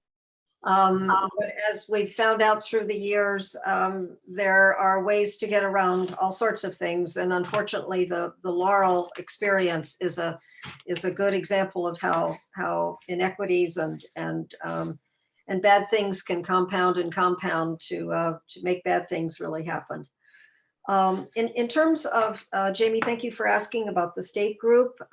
This is what she's talking about is the African American cemeteries interest that highlighted in the 2021 General Assembly. There was a bill that didn't go through, but what came out of that was interest by the General Assembly in asking for a study to be made of the needs and the challenges to African American cemeteries of all sizes and conditions around the state. So the first thing that happened was to convene a working group, and I'm very fortunate to, and Eleanor as well, have been fortunate to be on that working group where we've been meeting since really late last summer. And by early this year, a lot of surveys had come in. I think close to 300 surveys were completed by people throughout the state. And every county did have surveys completed within it. Also, interns from the Attorney General's office and the Maryland Historical Trust produced some idea of what is going on in other states. So which other states have funds to help African American cemeteries specifically, who has laws, that sort of thing. And Virginia turns out to be one of the champions in that, being more progressive in terms of recognizing how African American cemeteries are different from Confederate cemeteries, are different from family cemeteries and backyards and so on. So that study was done, and then a study of what jurisdictions in Maryland are doing, and that study was pretty well complete, but it still goes on. The bottom line for that is maybe half of Maryland counties have cemetery inventories. The other half desperately need to have one, and I think probably the same. No, I think not that same number have laws to protect their cemeteries. So we need to get with the governing bodies of those towns and cities and counties to make sure that there are specific cemetery preservation laws on the books. Where the African American Working Group is now is that there was a series of focus groups held by people who had completed surveys and said yes, they'd be willing to participate in a focus group. And so the first grouping was of descendants of people who are buried in such cemeteries. And I listened in on 2 out of the 3, very well run, and a lot of interesting things that are going on and the kinds of needs. And the next one, there will be one more, which will deal with, attempt to have a focus session for planners, people who are working on cemeteries in various official capacities, and see if there can be some more ideas. Right now, there is a draft report, which was developed by Maryland Historical Trust and the African American Commission. And we have looked at, I think, 2 drafts of that so far. It tells what's going on, what the surveys showed, what the focus groups brought out, and then there's a long series of issues that are raised, from the need for legal assistance to, and several people mentioned that today, to the fact that no one gives grants for maintenance unless you're really lucky and can find tree companies like the Halfway people were able to do. So those kinds of things. And that report will go first to the governor's office for an initial review, and that'll happen this month, in fact, probably next week. And then there will be, and then the report will maybe get some more massaging. Then it will go out for a public hearing late in May or probably in June. And then that will be again reflected in changes to the report. And then the report will go to the people who commissioned it, the Maryland General Assembly, and that will happen at the end of June. So that's where all of that is. And I think it is a real eye-opener.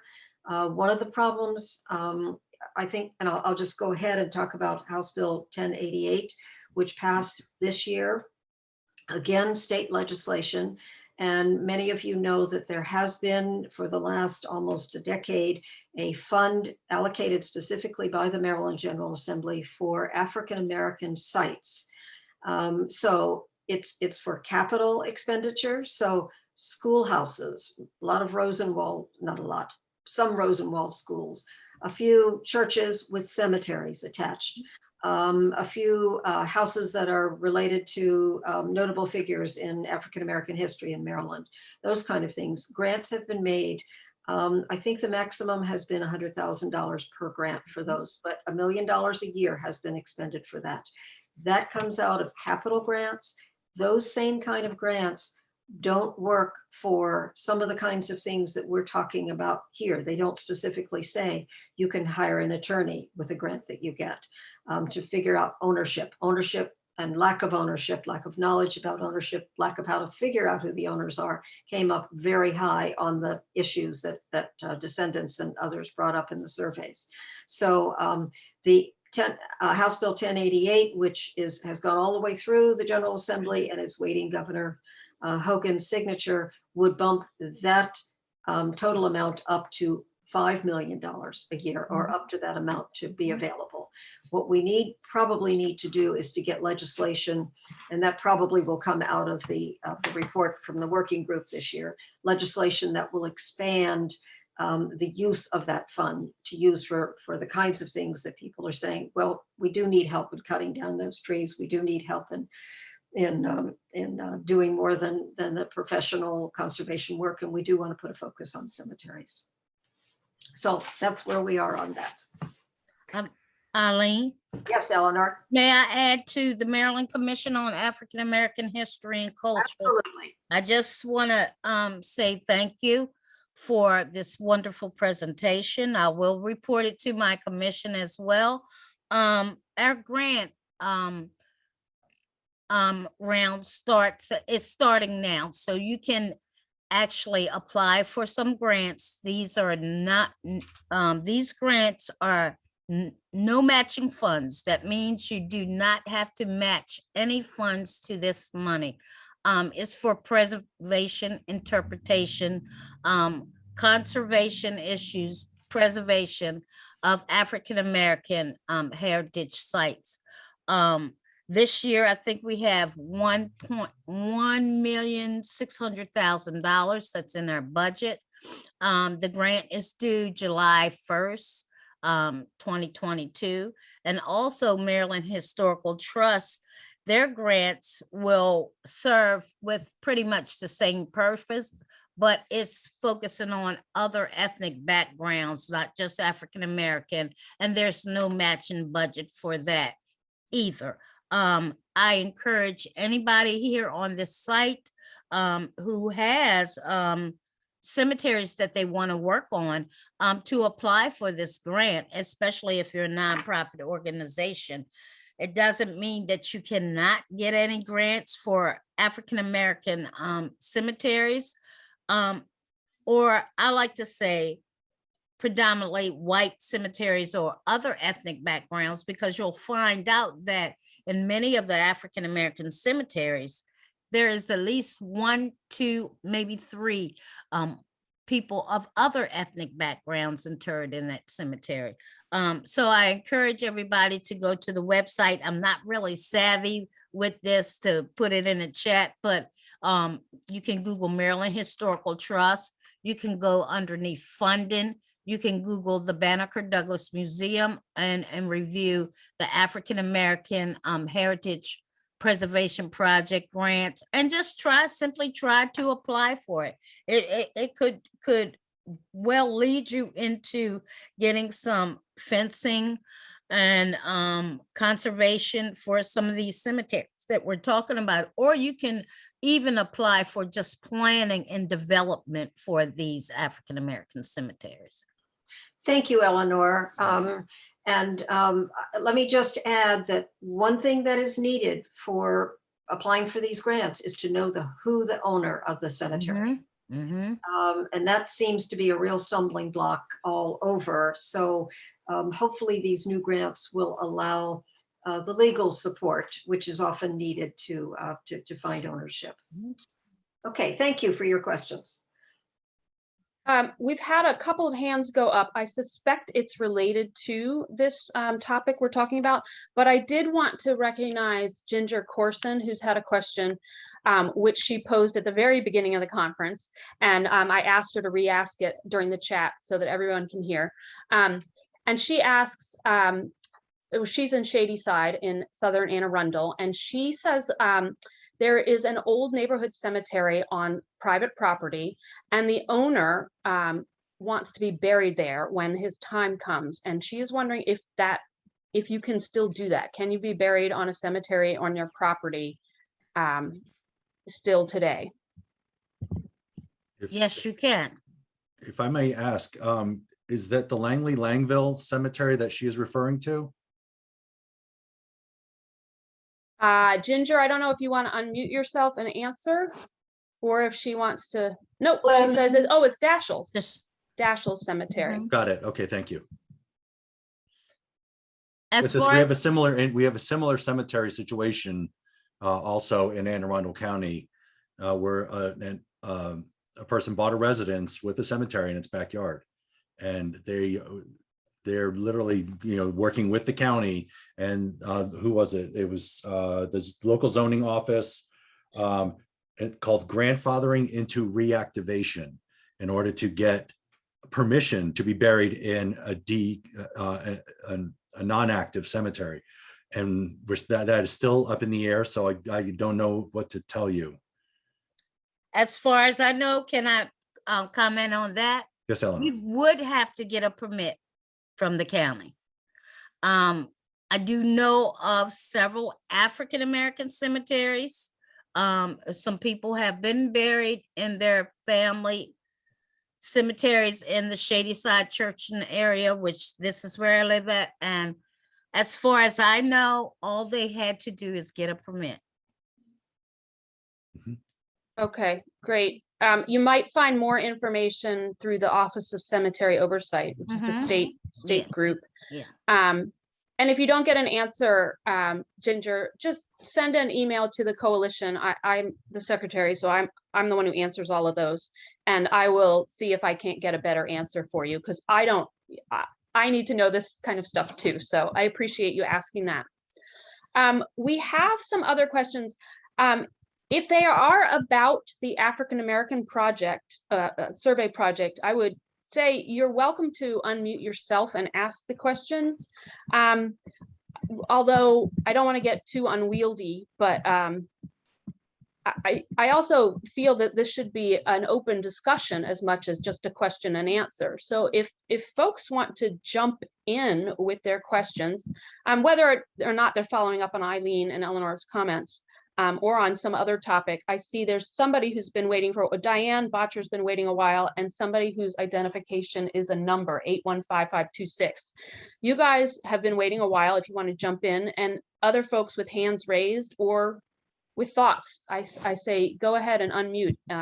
But when you're not speaking, if you could remute, because we have that problem with reverberation.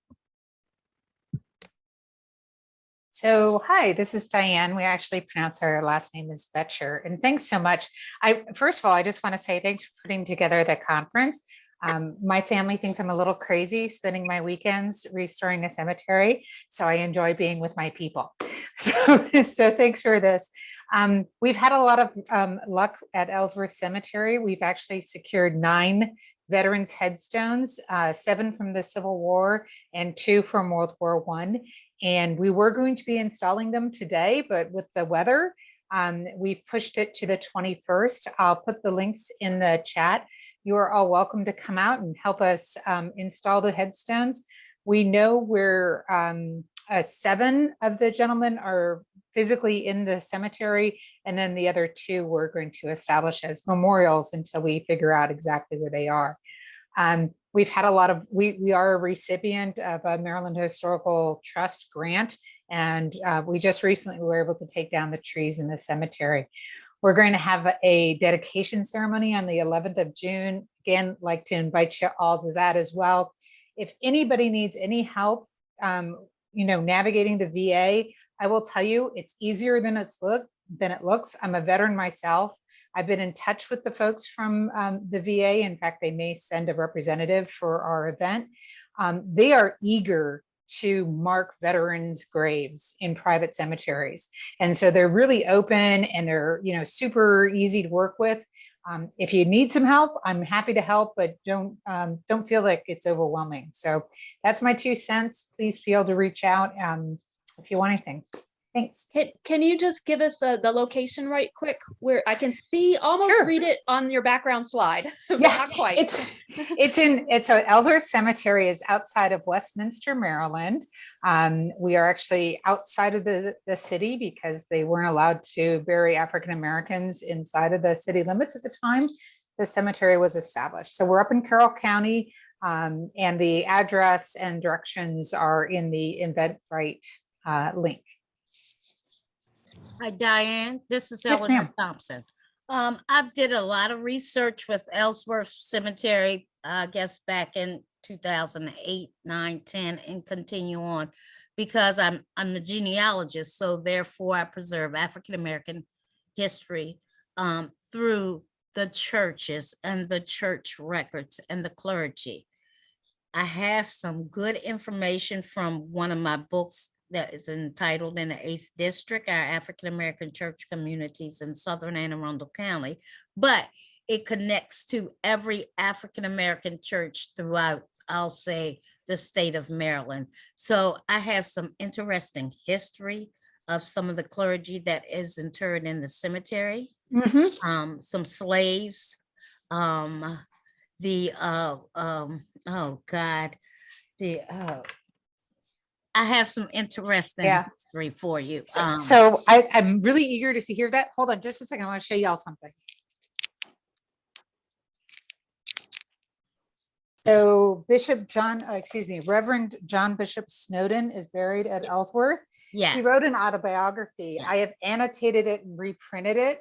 And if anybody's interested, it is a gem. The man knew his enslaved grandmother, who had been born in Africa. So yes, we have lots of history. Lots of prominent. The first Black man to vote in Carroll County is buried with us. The first Black juror is buried with us. So yes, I will be in touch, Eleanor. I won't. Okay. Because I could talk about it for an hour. But okay, I'll put my email in the chat. Yeah. Great. Did the individual with the number want to jump in? I think that might be me. Good afternoon. Yes, sir, that is. This is Roland Patterson, and I'd like to apologize for arriving late due to a calendar conflict. Is this the appropriate time, because I got here late, I'm not sure, for us to speak about projects with which we are involved? Go right ahead. This is the exact right time. All right, I'm so glad. Last year, when I was here, I spoke about a burial ground on private property in North Pikesville, Maryland, Baltimore County. The land is about a 4-acre tract. It's owned by a country club, the Wood Home Country Club. The land is permitted for a 147, I believe, unit townhome complex. It was owned until 1950 by the Lyon family, Lyon. The Lyon family owned a 2,300 acre plantation in this county, and this land was a part of that tract. The estate house still stands for that plantation. Fast forward to now, we have attempted to negotiate with Wood Home Country Club for a year through the county executive's office for a ground penetrating radar survey in the building path. They agreed to a point, I believe, 7.5 acre, 3/4 acre GPR survey around the periphery of the property where it is acknowledged that there are bodies buried. There's a deed that references those bodies. They want to survey more in that area, and that area is not in the building path. I think you see that this is not really relevant to the issue here of the potential desecration of graves. This ground is undisturbed. In other words, there are no foundations, there are no cut trees, there are no evidence that it is a tall grass 4-acre plot in 2022. So there's every evidence and suggestion that it has been a burial ground. And so I, to my own discredit, am an attorney working on reinstatement to the bar. I filed pro se as a resident. I live in Pikesville, where this land is located. I filed in court last week because spring is here, and they haven't started building. It's apparent that building is going to happen at some point soon. The negotiations broke down, so I filed a petition in court seeking injunctive relief in the form of a 1-acre survey, as I have described. The attorney for Woodhome contacted me because I've never, just as I've shared here, I've never tried to suppress my attorney status. That's the way you keep people from being able to say you lied or you suppressed or anything like that. So he contacted me and said, your petition is laden with misstatements and false statements and misrepresentations. And as a result of those statements, unless you rescind and strike the pleading which you had filed, I'm going to the grievance commission. So I have notified him in writing that I am going to strike the pleading. But I have said that the reasons I'm going to strike the pleading are what I've said here to you, that you've threatened me, and I can't afford to have you do what you threatened to do if I can reasonably stop it. But the pleading I filed is valid. The representations are true to the best of my knowledge and belief. But I am acquiescing to the pressure which you have imposed upon me. So I'm going to do that on Monday morning. Now I'm here because I just wonder first of all, I want to say parenthetically, it's my belief that the action of this attorney represents the fact that there are going to be bodies desecrated when that building project begins. That if he genuinely believed his position, I do not believe they would have reacted with the kind of hostile content with which I have been approached. But nonetheless, I'm a family man, as all of you have families. And I owe my wife, who has supported me throughout the long time of my suspension, the renewal of my status so that I can resume my place in my family. So I'm just wondering, I know that the Historical Trust is here, and there may be members from the commission who are residents of this county, Baltimore County. I'm just wondering whether there are people here who might be willing to take up this matter that I have attempted to begin and have carried this far. I am convinced, and I'm closing now, I'm convinced that when this project begins, it's going to be interrupted for the desecration of shallow graves in that ground. This is, I believe, the kind of case that this commission exists for. And so I'm here. If I had not been approached in the way that I have, I was going to not use this word, but if I had not been approached essentially with blackmail, then I would carry this through. But those Eileen, are, do you yes, think- ma'am, please go ahead. Go ahead. I Yes, was ma'am. just going to ask Eileen if she would mind commenting on this. I have talked to Mr. Patterson about this, before this today. And I think I understand that it's a matter of standing, having someone who has a personal interest in this, either because they're a descendant or because they're a resident of Baltimore County, or because they are, some way connected to this, that what he's looking for is someone who has the quote standing to be able to participate in pushing this forward. Mr. Patterson, this is Yes. Commissioner Eleanor Thompson. I did send you an email with my contact information, telephone number. I not only represent Anne Arundel County, but I represent the state of Maryland as far as the African American Commission goes. I'd like to speak with my chairperson in advance. I do have family members that's in Baltimore, in every county of the state of Maryland.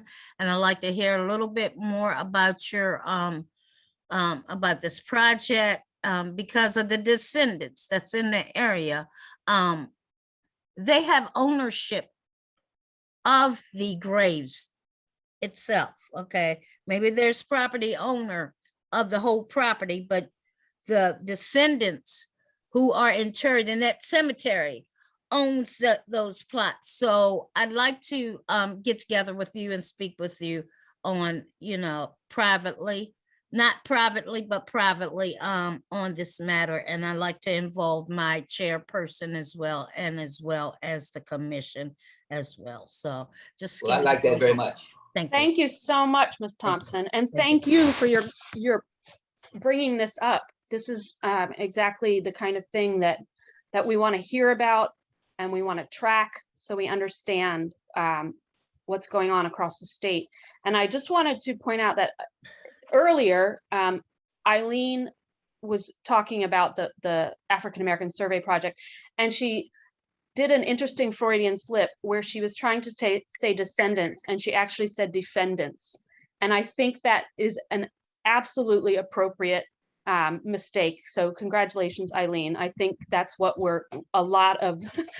that sounds like what the descendants of this particular cemetery might become. So defenders. And so I hope you all connect very much. We've got a couple other hands raised. And may I just add, if there's sure, of anyone course. else from Baltimore County particularly who thinks that they may have some way that they might help Roland and Eleanor with this, that it might need more than the African American Commission's involvement. So if there's someone else in Baltimore County who might want to try to help as well, they should contact Roland. Thank you. Thank you. We've got Brian Crane, Brenda, Rita, Tina, who wants to jump in? Mine's pretty quick. I just wanted to, this sort of goes back a little bit to Eileen's legislative update. I posted in the chat, it's now sort of a ways back, but some of you may remember that the Congress had an African American Burial Sites Network Act in the House of Representatives a year or two ago, and it sort of died in committee, or it wasn't acted on. Anyway, a new version of that legislation was reintroduced in February, and I posted a link to one of the Congress people's website that has the press release. It's now being called, hang on a second, it's the African American Burial Grounds Preservation Act. And when I think it's similar to what was introduced before, but this one actually has money in it. And locates the program in the National Park Service. I don't know where it stands right now, but if you weren't aware of it, I did want to raise that to everyone's attention. That's it. Thank you, Brian. That's a very good point. Not only is there legislation in Maryland and other individual states that Brian Crane is referring to federal legislation. So thank you for that, for posting it in the chat. Who else? I'd be happy to go next. This is Rita Ennis. I'm representing the Mount Zion AME Church in Glen Arm, Maryland. Not related at all to the Mount Zion Cemetery in Lansdowne. I need to clarify that. Um, we are a group that is associated with an active church and an active cemetery. So that's a little different than some of you who've been speaking today. A committee was formed about 18 months ago to engage in the rehabilitation of the Mount Zion Cemetery. Currently, we have 16 members, half of whom are Mount Zion members, and the other half come from an assortment of interests in the community: church, garden club, history, all sorts of different backgrounds. When we began, we had hoped that we would have a kickoff event within 6 or 8 months, but COVID got in the way of that because we wanted to have the experience outdoors. So we recently, just last Saturday at this very time, had a kickoff event funded in part by the Trader Foundation. Thank you very much. And I can tell you a little bit about it. So I don't know that you can see this. Glenn, if you do a share screen for me, I will put a couple of things up. But we sent invitations out throughout the community. In fact, to 350 people who live within a half-mile of the cemetery. The cemetery is located in an area that used to be a African American village, but now it's an almost completely white suburban area, and we wanted to inform the neighbors and hopefully engage them in what we were doing. Our other purpose was to lift the spirits of the Mount Zion AME Church, which had been pretty down about the condition of this cemetery. This church is very old, maybe the oldest AME church in Baltimore County. We're not quite sure of that. Back in the 70s, 80s, 90s, they had around 200 active members. Today, about 60 active members, and most of them are 70 years and older. So pretty hard for them to actually do the work or to afford the work. So as I said, we had hoped for a kickoff event earlier in our history, but weren't able to pull that off. And this past Saturday, we did. There were two things leading up to the kickoff that were really important to our success. First, the Historical Society of Baltimore County has a periodical called History Trails. And once I told them about our project, which was back in the winter time, Ann Blouse, who is now on our committee but is a volunteer researcher there, got really excited about doing a special History Trails edition that was focused on the history of the Mount Zion AME Church and 3 African American families vital to its founding and who continue active in the church today.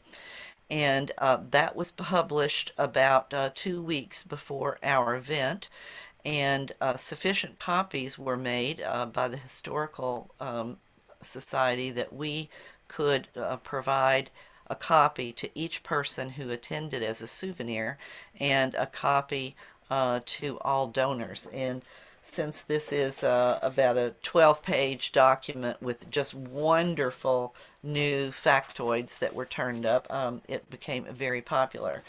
And then we have a local newspaper that goes to around 22,000 households called the Country Chronicle. And we've been working with them for a while, using them for advertising and talking to them about our event. And so the week before the event, we got the front page treatment with a 4-page article about our efforts. And those two things, History Trails and the Country Chronicle, really added oomph to the event in gravitas.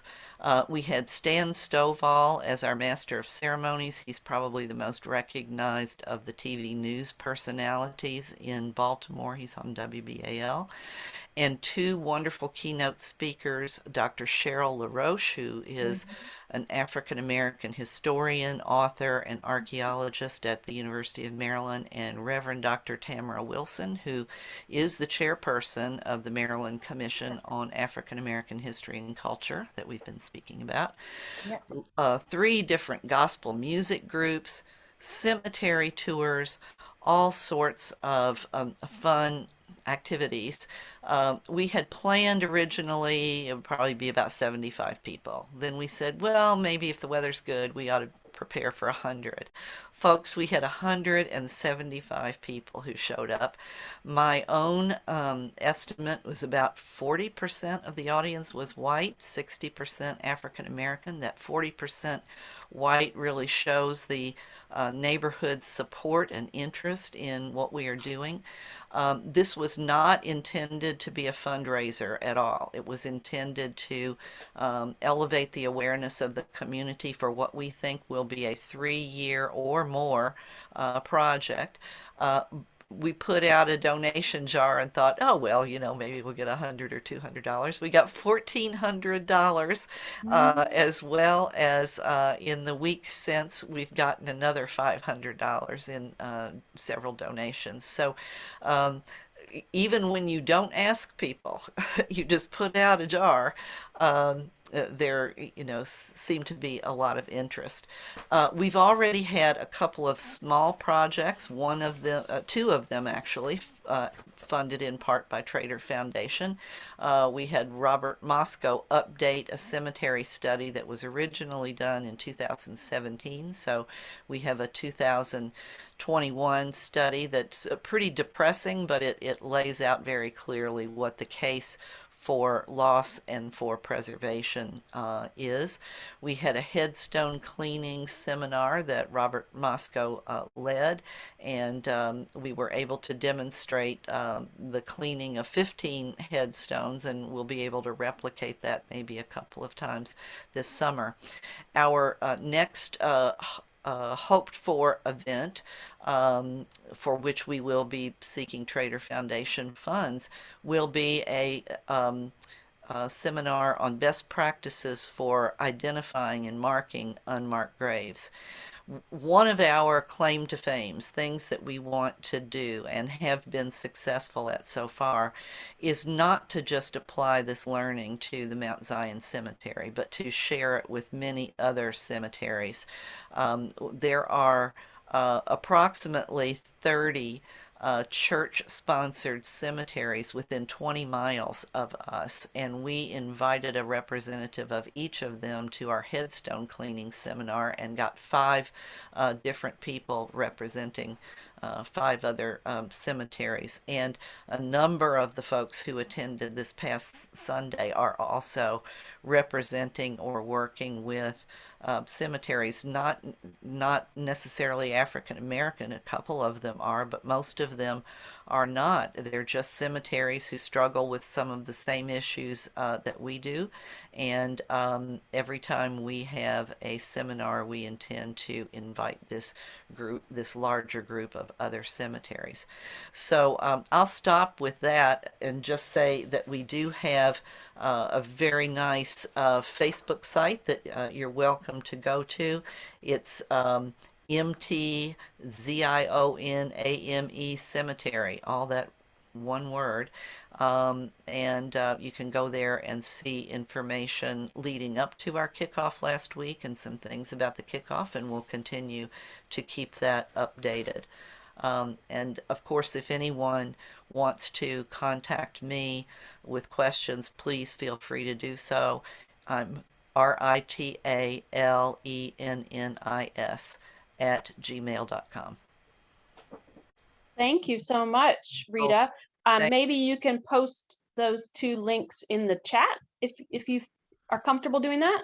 Sure. So people have it. We had one quick question just on your comments, and then everybody else. You guys have to be quicker jumping in with your comments because I keep doing it. Someone was asking, Donna was asking if there are interment records for this Mount Zion Cemetery. If you could just answer that quickly, and then other folks can jump There in. are some, but they are very incomplete and unorganized. And our number one objective is to create a complete plot map insofar as possible, and to record the combination of multiple church records, a Baltimore County Historical Society inventory of 1975, and members' memories. And we hope that we'll have that done by the end of this year.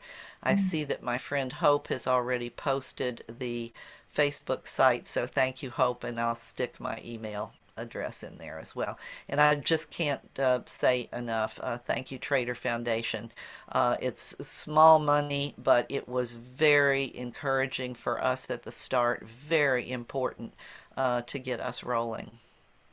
Rita, this is Commissioner Thompson. I should have been there for you on Saturday, but I had 4 other cemetery projects that I had to be at.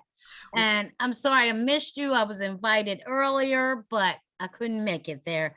Well, thank you for saying so. I'm going to send you an email because I have some information with that, because I specialize in churches and cemetery records and history. So I might have a little something for you as well. I'd love it. Okay. We did miss you. We had a total of 3 commissioners there, Yeah, and lots of handout material for the commission. yeah. That was great. Yeah. Thank you all. You're welcome.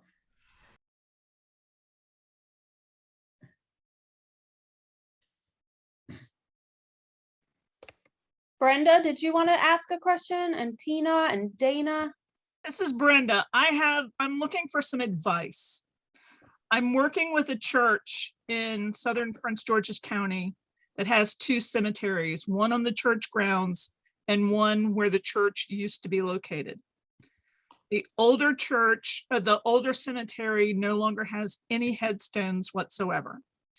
Some of the old church grounds have been sold off, but there is a possibility that there are graves in some of the property that was sold off. Through the tax records, that ground is being held by a law office.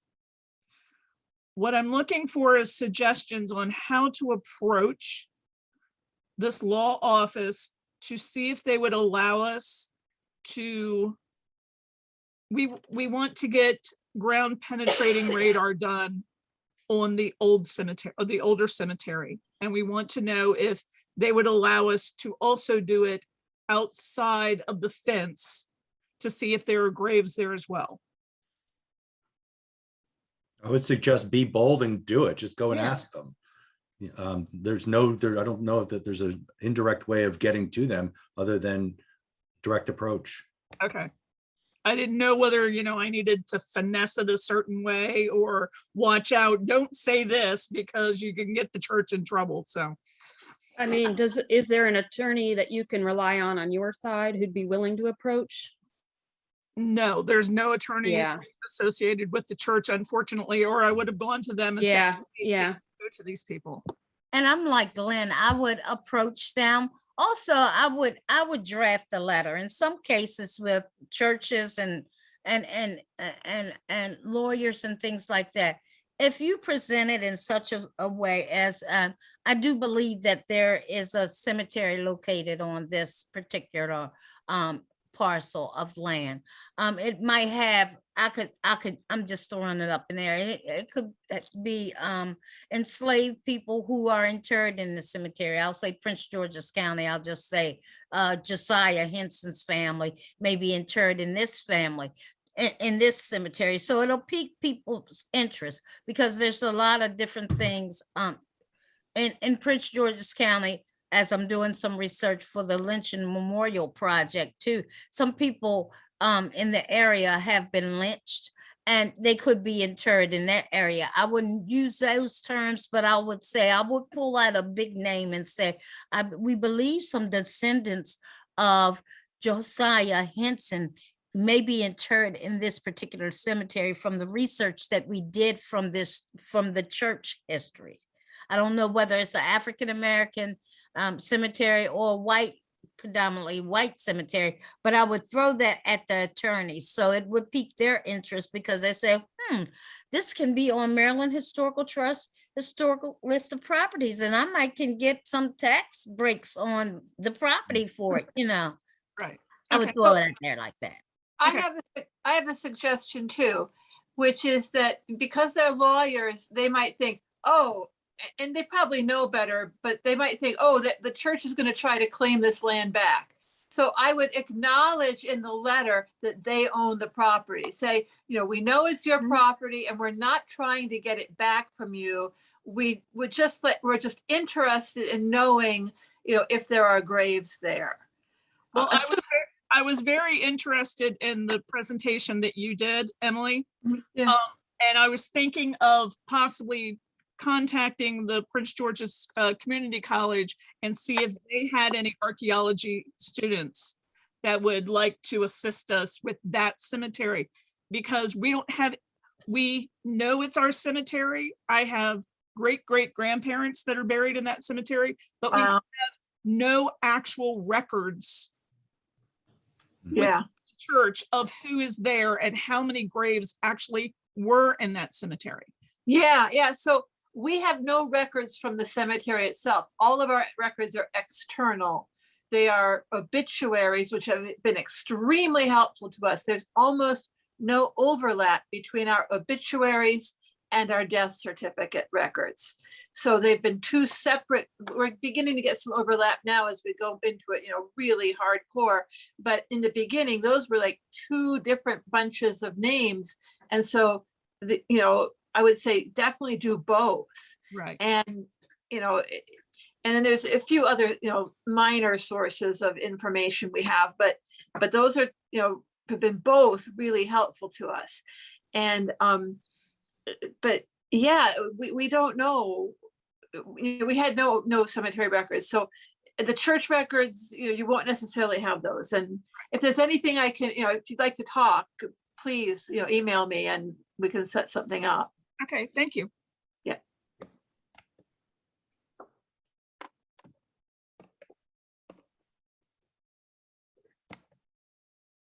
Dana, would you like to ask your question? This is Tina. Okay. I'd like to mention that I'm working with a group of people from various county agencies, historical and genealogical societies. We're trying to put together a database and map of all the known cemeteries in Maryland. This is going to be a huge project, and we're looking for representatives from different counties to help with this project. We're also interested in finding out if you know of any small cemeteries that might not be on the radar, say ones that aren't listed in Find a Grave or some of the other sites that we might miss. You can either contact the coalition or I can put my email address in the chat box for you to contact me. Second thing about the Prince. And this is Commissioner Thompson too, as well. The Maryland Commission is working on this, almost the same project as well. So I put my email in the chat as well. And I've worked with Tina for many years. So we all work together for the same purpose. Okay, I did want to mention that our project is all the cemeteries, not just African-American cemeteries. Yeah, but yes. all the ones in the state. Yes. That's a huge project and a very important one. So Tina, you've already got somebody in the chat volunteering. So thank you, Brenda, for volunteering and for volunteering your daughter. Dana, you've been waiting for a while, and then we've got Nancy Whitelock as well. Thanks. This is Dana, and I'm in Baltimore City. And the cemetery that I've been researching and working on for a year and a half or so is located in Leakin Park, and it's an abandoned 19th century cemetery. And it was originally owned by, or it was originally a family cemetery for the people that bought the property in 1800. And the property remained in the family's descendants' hands for over 100 years. In 1883, they sold a piece of property to a Zion, it was called Mount Zion AME Church. So a church was built there in 1883, very close to where the Ridge Cemetery was located. The church seemed to be there until around in the 1950s, and then it closed. Ridge Cemetery has evidence of a graveyard. There's old stones. Mostly they're fallen over and broken and so forth. But if the church had a cemetery, there's really no physical evidence of that visible.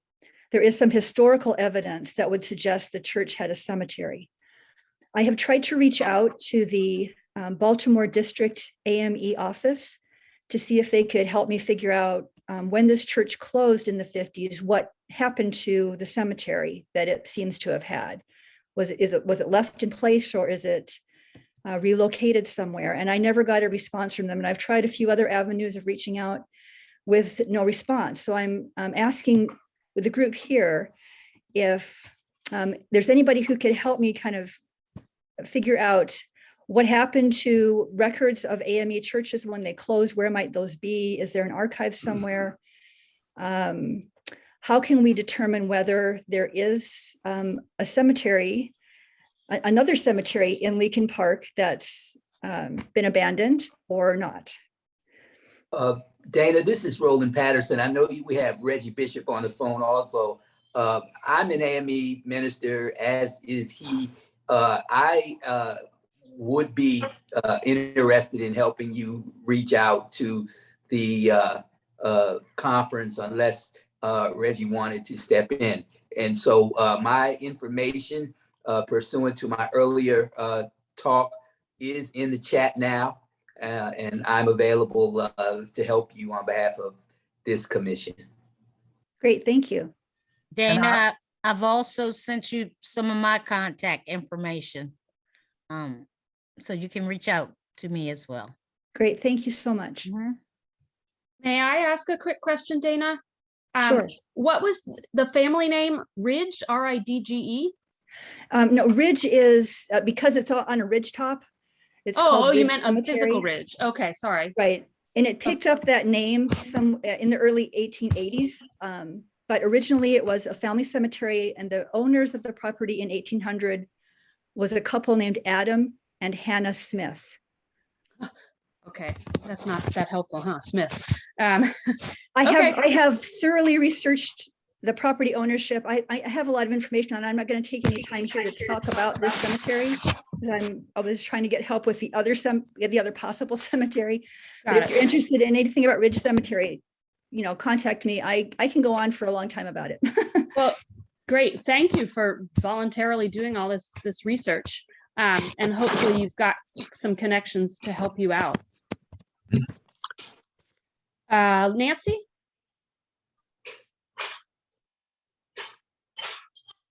Can you hear me? Yes, ma'am. All right.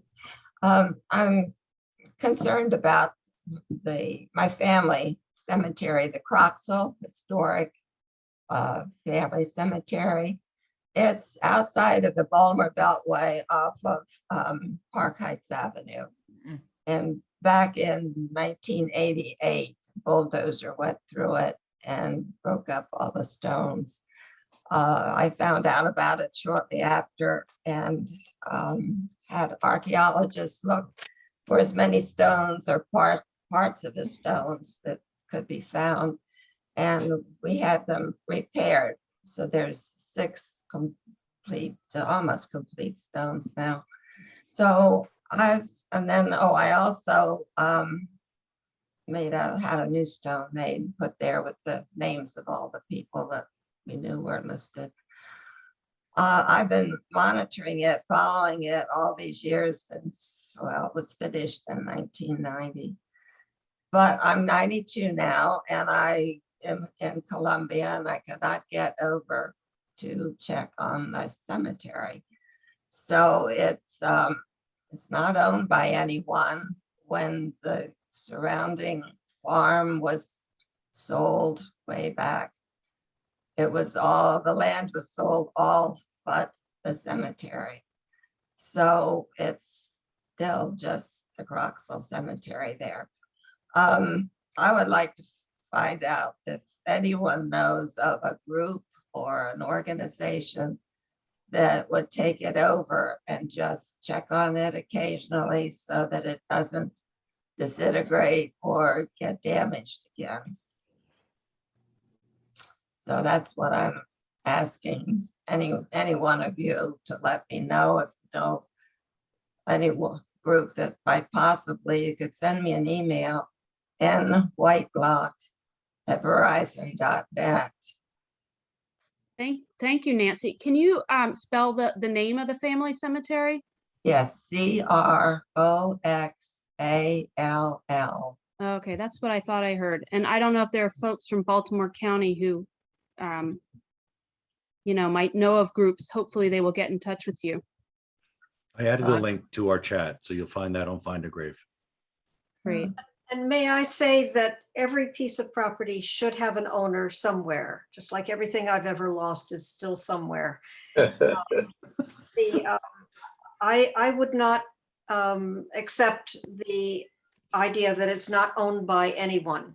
I think it's probably owned by someone if you look back enough, or you can narrow it down to that, and that would need some legal support to do that.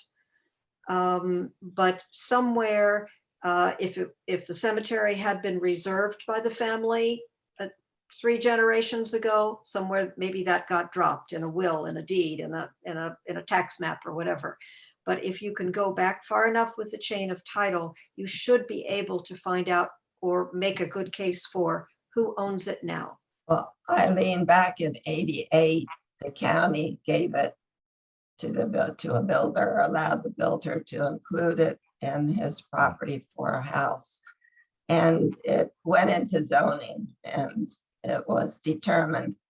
They researched all the way back to the original will of the person who sold the property to the Cockys. And so as far as I know, or anyone else knows, that's the way it is now today. Okay, so the owner then, under that scenario, would be the last person who took title to that property, which is the owner of that house that is on that lot that used to be a larger cemetery? No, they took the cemetery lot away from the owner and made them get, it went through zoning. And Right. so it's no longer part of the property of the house that's next to it. But it's part of some property. That piece of land is part of some property, right? It can't just be out there floating. It's got to be shown on a tax map. It's got to be shown in. It's on a map. It's on a map, but it's shown as the Croxall Cemetery. And I had it surveyed and they put in, markers at all 4 corners. Good. Okay, that's a great start. You need to establish some legal Connection. for that and get it recorded where it needs to be recorded, which is on county and state maps. Well, I'm hearing a lot of the similar comments about, ownership hasn't been determined. Nobody owns it. Nobody knows who the owner is. Perhaps something for the coalition to consider is a workshop or something going forward, or maybe one of our videos that takes up this issue. And if there's anybody participating here today who has experience, we had a comment that a real estate agent was very good at figuring out who owns the land. Obviously, a title company could do research, but it's something that keeps coming up, and it's very specific to cemeteries because they're non-taxable. So they're often been long abandoned. I think it's definitely something that needs further attention. And I think if anybody wants to jump in and volunteer and, you know, maybe come up with some good ideas, you bring up a point, Nancy, that's just that we hear over and over again. And I appreciate that you brought it up. Matt, please jump in. Is the commissioner still on? I wonder if this is the kind of thing, title searching, et cetera, on properties like this, the kind of work that can be covered by some of the grants that are available. You know, this is intense labor, and it'd be much easier to get done if it were covered by some of these grants. Yep. Yeah, that is going to be one of the recommendations by the committee that's working on it now. Yeah. But it ought to be across the board. It shouldn't only be for African-American cemeteries. It ought to be across the board because it's an issue. Agree. Yep. I'm willing to work on such a committee with that the coalition might establish if other people are interested in being on such a committee. I'm interested, Eileen. I know that Tina Simmons is the person that I've contacted trying to find ownership of a cemetery when it's in the center of someone else's property. Mm-hmm. And in my case, it's on a farm because, of course, I'm up here in northern Baltimore County, and it's horses and hounds and cows. And that's a perfect example of the difficulty when there's no one knows who owns this cemetery when it's in the middle of a cornfield. And Tina's the one to help me find the deeds. And when I tried to just use Google searches and Facebook to find who the last owner was, it turns out that the owner is so old that they're, you know, now in hospice care. The brother of the person who is not having cognitive challenges, you know, doesn't want to discuss it. Uh-huh. And now you get into, you know, family bitterment. A cousin doesn't want to discuss it. And at the end of the day, they say, we don't want to discuss it. And they hang up the phone. And I mean, I thank them for their time, but I'm back at ground zero. Well, there are two parts to this. One is establishing who the owner is and then dealing with the owner, but you have to do one before the other.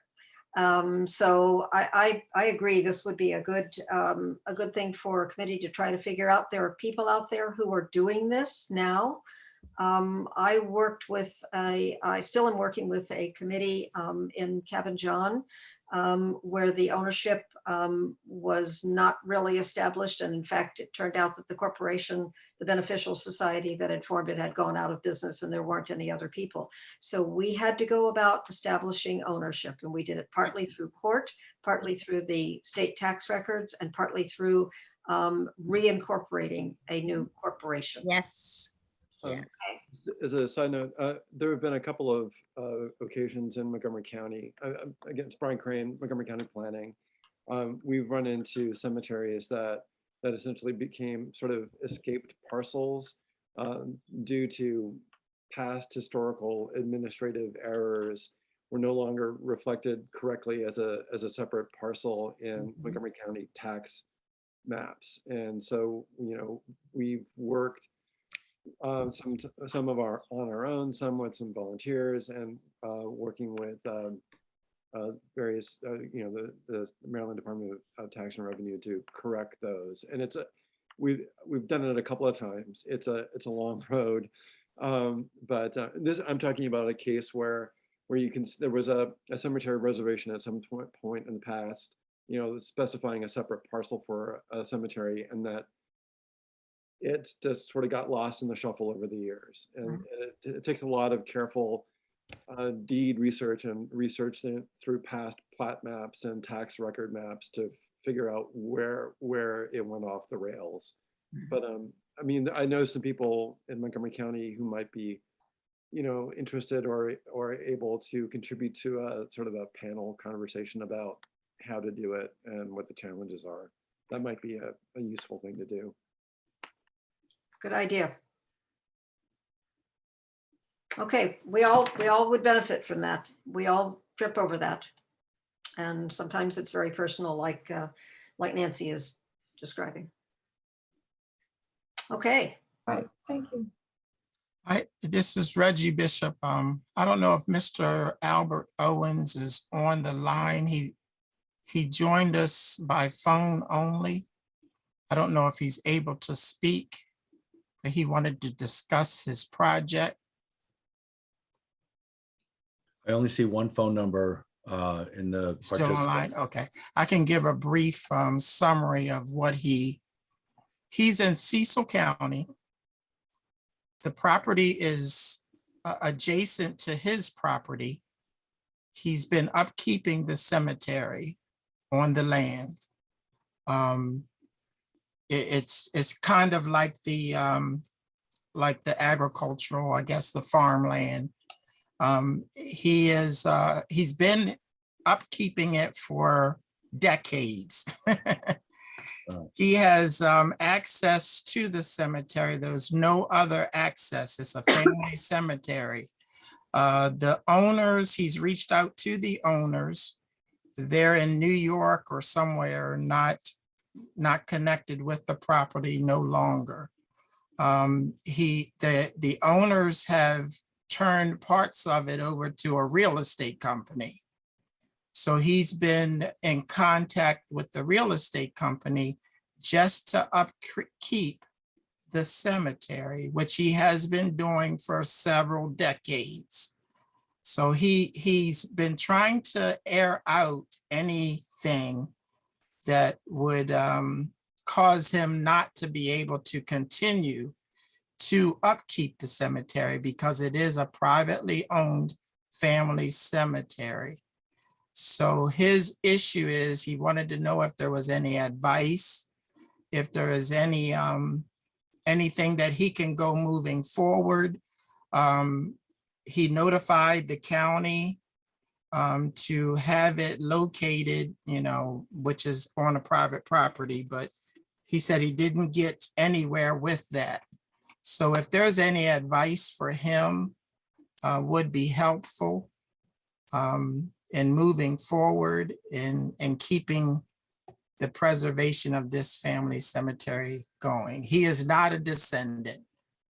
The family is in I guess in New York or somewhere.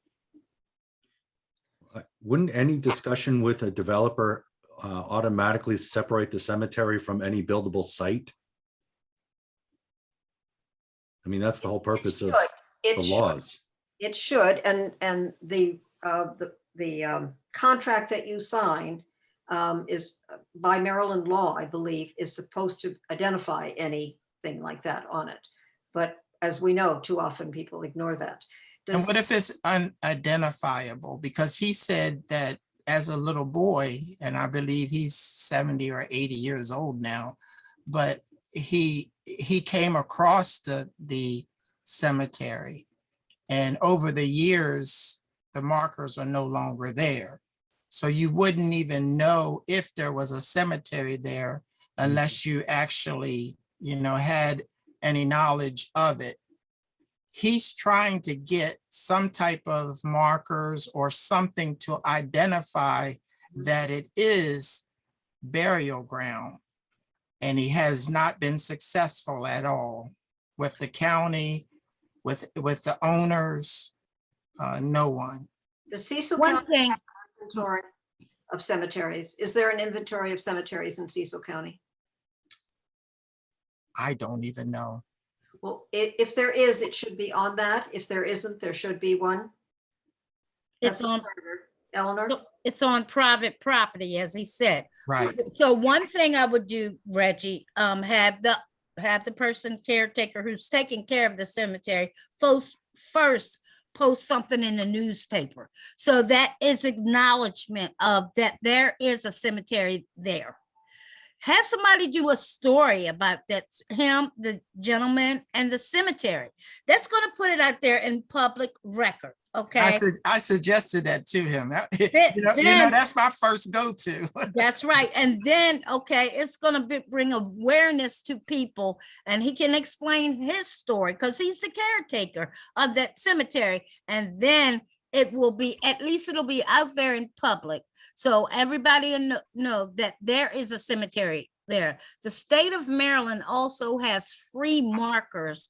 There's a form where he can fill it out, and if he knows the name of the surname of the family cemetery, perhaps he can file and get a marker for that particular spot where he knows that there is a cemetery. So that will maybe help stop the developers from developing on that land, and then we'll have to take the next steps from there. But get it out there in the public, get it out there in the newspaper. He's 80 some years old, so people will pay attention to him. Now, are you aware of the form that you fill out? Because he said he filled out a form with the state of Maryland. So that's probably the form. It's probably not. He probably may have did the form with Maryland Historical Trust, may have, but there's a marker form that he can fill out, and it has it on different sites in the state of Maryland, and it gives the historical significance of site. He can probably get that on there, and he can probably say, well, this is the Bling family cemetery. As far as we know, that the interment started at 1842 and continues on now. At least try to get some type of marker from the state as well. And I would reach out to Maryland Historical Trust as well. Reggie, you said this cemetery site is accessed from his property. He could go ahead and get an easement on his property to create a right of way to the cemetery, and have it listed that there is a cemetery adjoining his property. Okay. Yeah. I also wonder about squatters' rights. This gentleman's been taking care of this for decades. Yeah. I don't think anybody even apply. Sounds like he needs a Periwinkle Award too. Yeah, sounds like you might need a lawyer too. Which unfortunately, I don't know, maybe he's eligible for a trader grant of some sort if he can, come up with a project, a specific use for funding to help.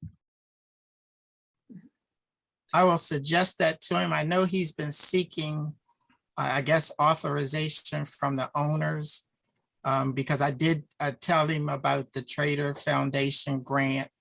I mean, even for his upkeep, I mean, he goes out there physically and cuts the grass and trims and does all of that on his own.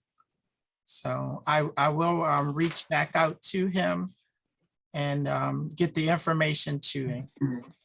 I love the idea of the easement that leads through his property over which he has control to this cemetery. And you could have one just on his side of the line that says you're about to enter this cemetery. And I'd like to know from Eleanor if she can find out where in the state, be a little more,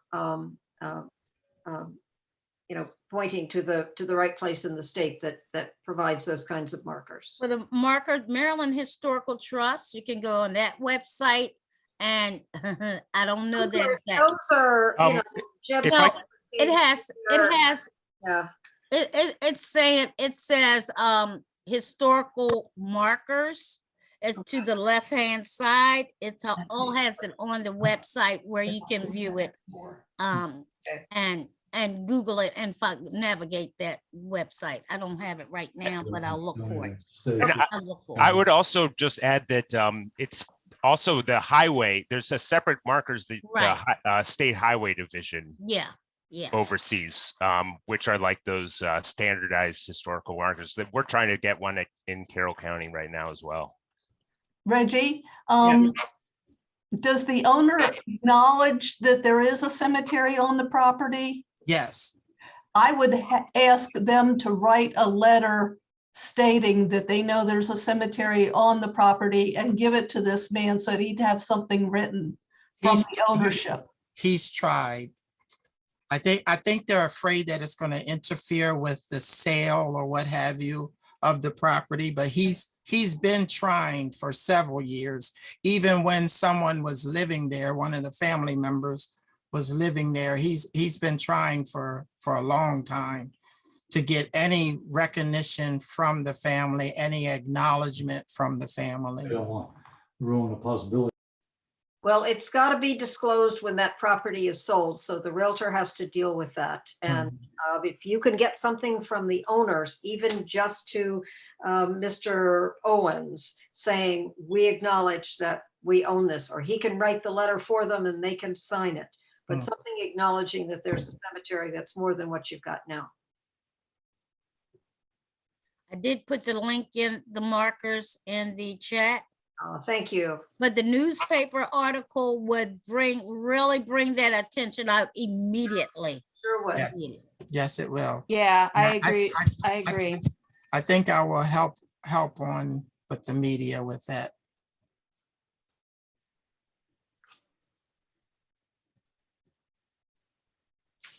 Okay. There are times too when it's better not to clean up a cemetery. I have several situations in Anne Arundel County.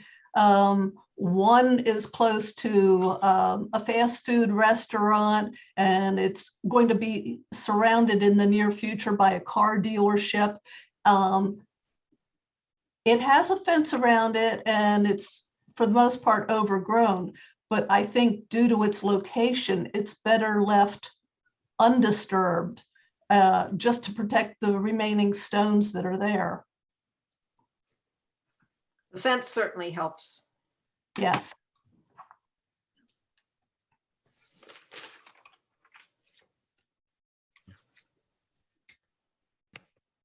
I don't see any other hands raised. Oh, but somebody just started talking. Yep, me again. For the Prince project, Eileen, if you would sure indicate where the Prince project would like to work, maybe people have ideas on various cemeteries that they might be able to help with, and if there's a market for some of those skills.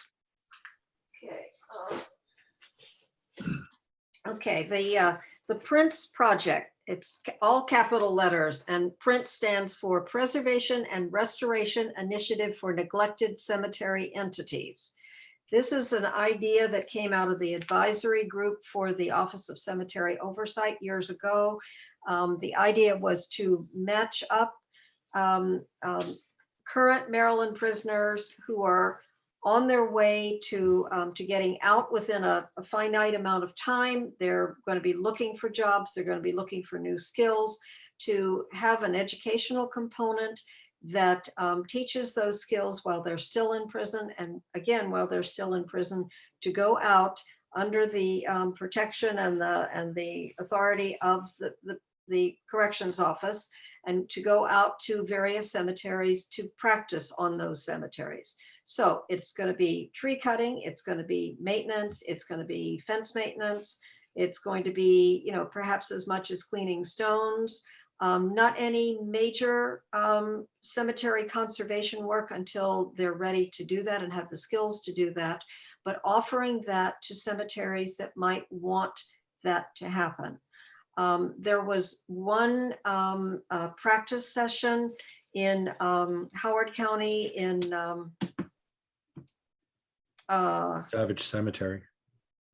Was it Savage? Yes, in Savage Cemetery, thank you. A couple of years ago, I think just before COVID, where they had a whole day full of it. And there was a sponsoring cemetery at the home part of it.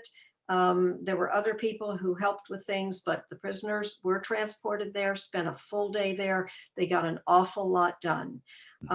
So I mentioned briefly in my opening remarks, the coalition is committed to helping this Prince project in a number of different ways, one of which is identifying cemeteries that would be interested in having such a group come and do a full day's worth of work. And a full day's worth of work is, for example, perhaps 8 prisoners for 8 hours, you know, who are transported there and who learn something at their end and who get something done on behalf of the cemetery. So identifying such cemeteries, it would be a good thing to do. Again, the responsibility by an owner, you can't just go to someone else's property and clean up their cemetery, but if you have an identified owner who says, we need this help, please contact the coalition and we'll put you in touch with that. I know we've been also, we're still in discussion with proximity of prisons and those cemeteries. It can't be a 4-hour commute away. So that's, we're kind of still at that stage trying to identify a region that we can start with and see what cemeteries are within 20 minutes of the transport area. And the regions seem to be, and this is because of the correction facilities, Baltimore City, Hagerstown, Jessup is another. Am I remembering? Yeah, that's correct. Okay, so if you're within a day's trip, in other words, the transport from the facility where this person has been staying incarcerated to where they can work for the day, there is free labor out there that provides skills for the prisoners as well as benefits for the cemetery that in which they're working. And please contact us. Our email address it will be posted at the bottom of this chat here before we close out. So everybody will have an opportunity to write that down, please. Or you can go to our website. I was just going to add to that. Hope it's just same topic on the Prince project. The individuals who are participating in it get classroom training by a cemetery conservator at the prison first, and then they get their field experience at cemeteries that are volunteer to host them. And the ultimate goal, while it's helpful to all the cemeteries that can benefit from it, is to provide the people in the training program with jobs when they get out. So if anybody knows of a cemetery caretaker position, these people would be able to fill that as well.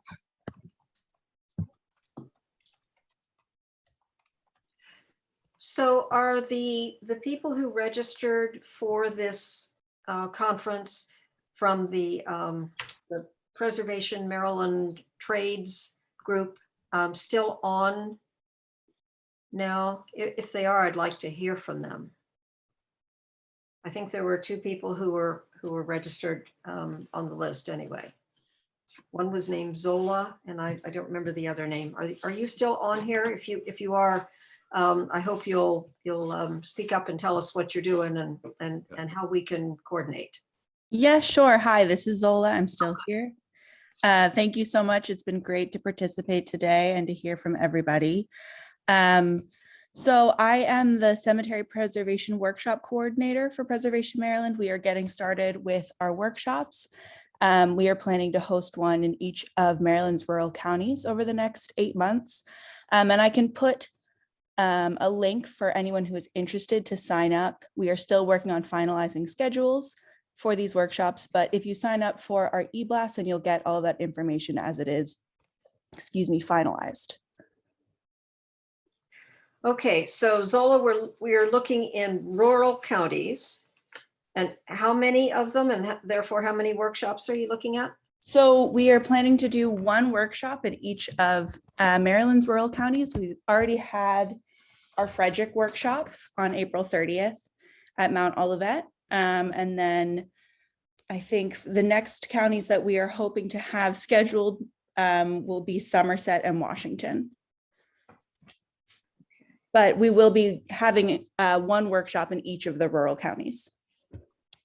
Here, I heard the event at Mount Olivet was a tremendous success.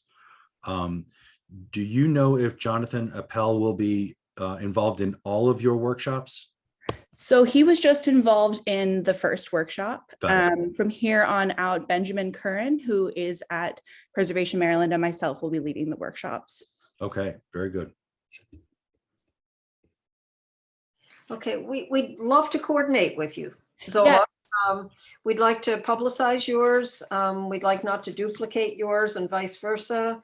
That all sounds great. I think I'm hoping to connect with Glenn Blackwell this week. So we're going to hopefully be speaking this week and get some more details ironed out with everything. But again, I will post that link as well as my email address. And if anybody who's on the call wants to get in touch with me about a cemetery or just wants more information, they can feel free to do so.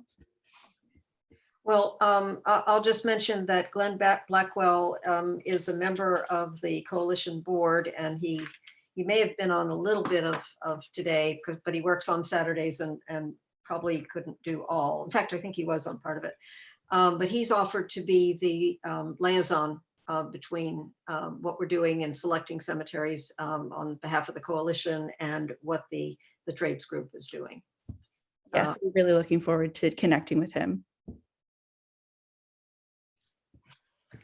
So anyone else have anything they want to say or ask? Hello, Reggie. This is Albert. Can you hear me? So you found it. Okay, he finally connected. Oh, all right. Stop There that. you go. Okay. If everyone can hear me, my name is Albert Owens. As Reggie indicated, I am in Port Deposit and have been very attentive to taking care of that particular burial plot. It's not really a cemetery. It's just the burial plot that was on the farm that I would walk past as I'm growing up. But I had seen it in being cared for by another individual out of the community, a descendant. And in later years, as the proper owner's family died, the boys were there. Anyway, they drove their vehicles to the burial plot. That was well over 40 years ago. The vehicles are still stuck there because of the isolation of where the unit is. But I've got it pretty well prepared now for ground penetrating radar. That's the most scientific aspect that I'm at this point. I'm not a professional and I'm not trained to do this.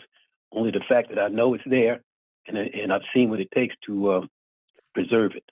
I did approach the family members utilizing the proper request for access. The form was, I think, 14-121 is a Maryland form requesting access and explaining what I wanted to do. That was forwarded through the county commissioner. And again, the response was not favorable as I intended it, I had hoped. But then I thought perhaps it wouldn't be because of the guilt that was imposed upon the individuals who did that. But okay, any assistance that might be out there, and I did gather quite a list of items and information. I'm on the phone, so I don't really see all that. So I'm going to have to come back somewhere and get that stuff in hard copy or maybe even digital. But thank you for the time. Mr. Owen, can you describe this burial plot? How many graves there are roughly, or how many stones you remember seeing? I don't have any sense of. Yes. Stones. It was a field stone. It was just a rock. I passed it as I was growing up, but as I had been in the military, came on, it's kind of like a little more bold now, not responding to the superstition. And I went in and looked at that rock, and it was scratched. It was just a field stone, and there were 3 names scratched into that stone. One was Bivin, one was Webster, and one was Griffin. Oh boy. It was very faintly scratched in with a piece of metal, and I can remember 1890. I can see that stone today, but now there were two mounds. Griffin and Webster were Black in the community. Bivin was the name of the third owner back from who is currently there. That was a family there. But up in the corner, there's another more formal graveyard with a fence, with a picket fence. Well, it had a wrought iron fence and marble headstones, and Bivin is in there. My tombstone, anyway, that particular plot is marked out. I did see a map showing that cemetery, showing the cemetery and the burial plot. I was contacted by one of the previous owners and had an opportunity to see that plat. The current owner I spoke with on his introduction, and I did tell him what I was doing. I showed him on the plat where I would be. I later was talking to him. He made a comment that he didn't want nobody walking over his property. Okay, so that didn't give me a good feeling to go forward. But then there was a comment made earlier: "Don't get discouraged." Someone said that earlier in the presentation, and I'm gonna use that as my hammer to go forward. Thank you again. Oh, did I answer your question? Well, you sure did. You asked me, yeah. Yeah. So I think what people should understand is that the state of Maryland does not require an owner to grant access to their property. No problem. Strongly, and I've gone to the state legislature multiple times asking for, you shall grant that access to a descendant or a person of interest. The General Assembly will not do that. Property rights are keep it at the owner may, and if you have filled out that form, and it sounds like you certainly have, that's what you're supposed to do to ask access. There's also been a newspaper article. Oh, already, okay. Oh yeah, I've been dealing with this since for eons, but since 2014 at least.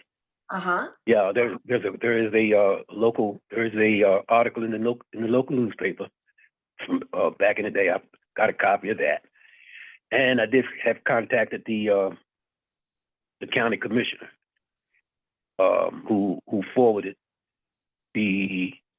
one of the documents anyway, and got no response. But yeah, the fact that the particular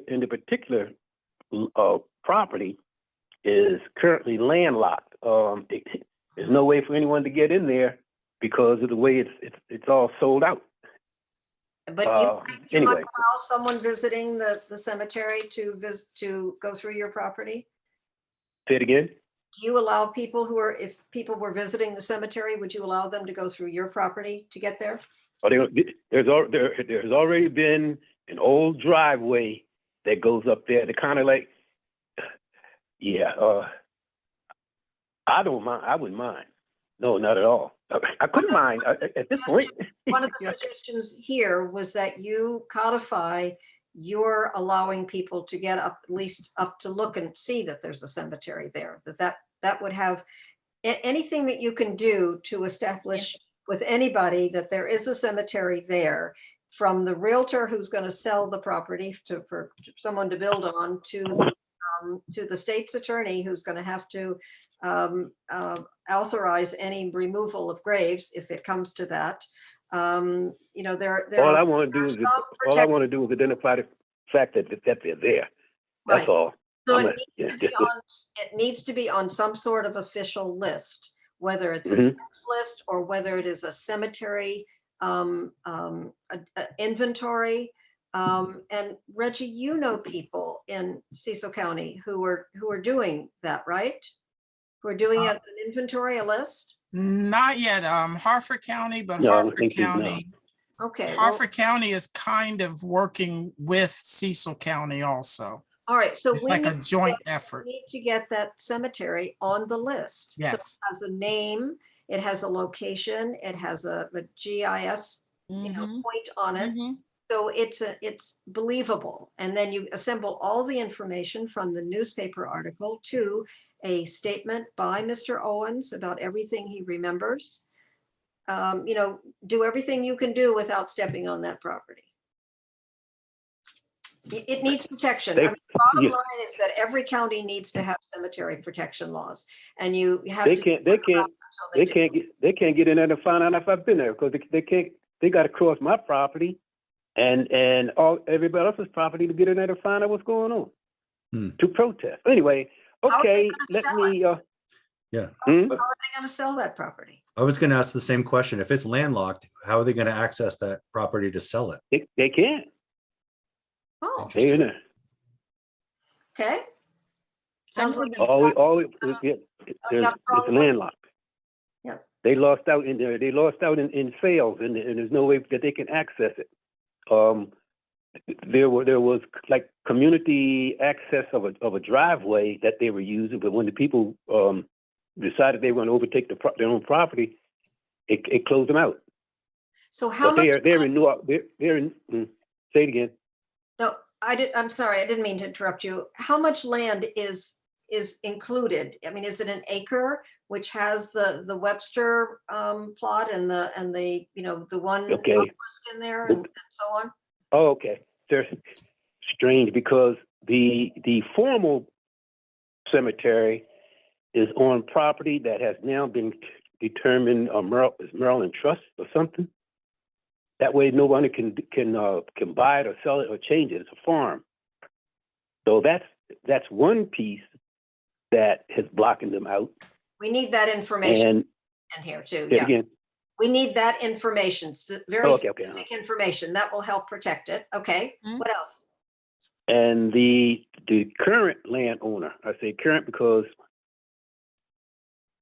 this is the fourth one who yeah, he's the fourth one. The current landowner, I did show him and explained it, but I don't think he's been up in there. And I've got the feeling that he's a real estate investor, that he's not really going to do anything with that property other than own it and use it as some type of I guess financial leverage or whatever they do as real estate investors. But it doesn't seem as though that he's You have to interested. build on it to be leverage. Otherwise, you have to pay taxes on it, unless it's designated as a cemetery, and then you don't have to pay taxes. Right. Well, it's just a little 20 by 20 lot. Okay. Plot. Good. So it's So cheap. yeah. So he's not with 3 people on it. With 3 people on it. Okay. Good. Good. Well, And again, go ahead. I do know the I'm a- Bivens family, some Bivens touch. family. In touch. In fact, Mhm. I think someone earlier mentioned the Patterson Cemetery where they did some GPR work early in the presentation. one in Someone mentioned it. In Baltimore County? Cecil County. Maybe not though. Maybe. All right. Because Dan Coots from the Archaeological Society of Northern Chesapeake, of which I'm a member, was working with me with that. He's an archaeologist, but he's not really. It's just kind of like dealing with me as on a friendship basis, not really connected and associated with the with anything that I'm doing. Again, I'm doing this all myself. Go ahead. I'm kind of drifting with my thoughts and all, but maybe I can let someone else have something to say. Well, maybe Mr. Owens, if you can post you're on the phone. If you can give us your email address, I think there are folks who we have one of our board members, Tina Simmons, has asked, where the cemetery is and if there is any deed information on it, and if you can share your email or contact information, I can they can follow out. Okay, and Reggie can post it. That would be great. That way we can follow up. And I sent you his email earlier in the chat. It probably got lost. To me? No. Okay. Because I'm on the phone. I can't. I got to learn how to do this because I need to be doing this more often. You're doing real fine. Yeah. I have set my goal. I want that done before I'm done. Good. Good. All right. We want to help you. Thank you. Appreciate your help. Well, we and appreciate the email address. Yeah, you want to just read that out? It will be A. Owens Senior, AOWENSSR @AOL.com. Thank you. I just posted it so everybody has it. Okay. And thank you for looking after the cemetery. On a 20 by 20 plot, I can virtually guarantee you there are more than 3 burials. Well, I've only seen the 2 in my lifetime. when very early, as I said, yeah, I'm gonna say my preteens, there were two, and Uncle Ike from down in the community would come up and he would use a scythe, not a weed whacker. He'd use a scythe and maintain that once. He would do that once a year in the summertime. And I've got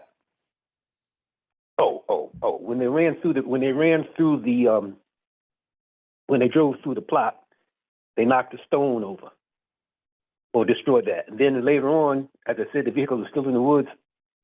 Somebody went back up in the woods and scavenged out the vehicles, took the motors and stuff apart.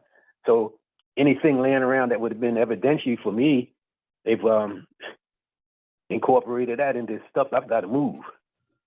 So every big rock I gotta have to look at. But okay, let me allow you all to proceed on, and thank you for your time. Y'all going? Thank you so much. You. Thank you. Okay, any other comments, questions? Anything for the good of the order? I'm just gonna say one thing, and that one more thing, and that is that I didn't know this at this time last year, but not long after, the National Trust for Historic Preservation declared a Maryland cemetery as one of the 11 most endangered sites, historic sites in the United States for 2021. And it remains in that status until sites are chosen for 2022. But this is Morningstar Moses Cemetery in Gibson Grove is the name of the Black community. Cabin John is the name of the larger community in southern Montgomery County. But I've been working with the group for about 3 years. The fact that the Beltway is Washington Beltway, the Capitol Beltway, near the intersection of River Road is where it is. And that road went through the cemetery back in the 1960s when the Beltway was being built, went through it again for a wider swath in the 1990s when the Beltway was widened, and now is proposed in the quote managed lanes project that is supposed to widen the Beltway again. The group with its descendants have been pushing back for the last 2.5 years.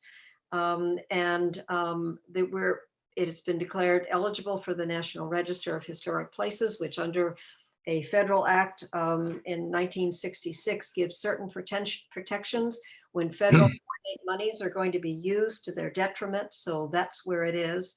All of that is available, and I can put it on the chat if you'd like at friendsofmoseshall.org. It's all chronicled, but it's been a constant. When I was watching Halfway and I was watching Laurel, it has elements of both of that in this cemetery, and lots of other cemeteries that we're aware of as well. So, there is justice in the world. We have to fight for every little bit that we get. There are some protections out there. The best single protection that you can have is your own county having and or town having its own historic preservation law. So Baltimore County desperately needs one. Other counties do. Some of us have laws, and they don't cover every possible situation, but sometimes we get to hire wonderful archaeologists like Brian Crane, who's, I don't know if he's still on here, but he has a full-time job, which is helping to identify unmarked cemeteries and to take care of situations where they don't show on the tax maps, like he was mentioning, and so on. So, there is some justice in the world, but there's an awful lot more to do. And I think we're going to be ending up on the legal terrain more and more as this goes on. There is some legal precedence that's happening. Frankly, most of it is not positive.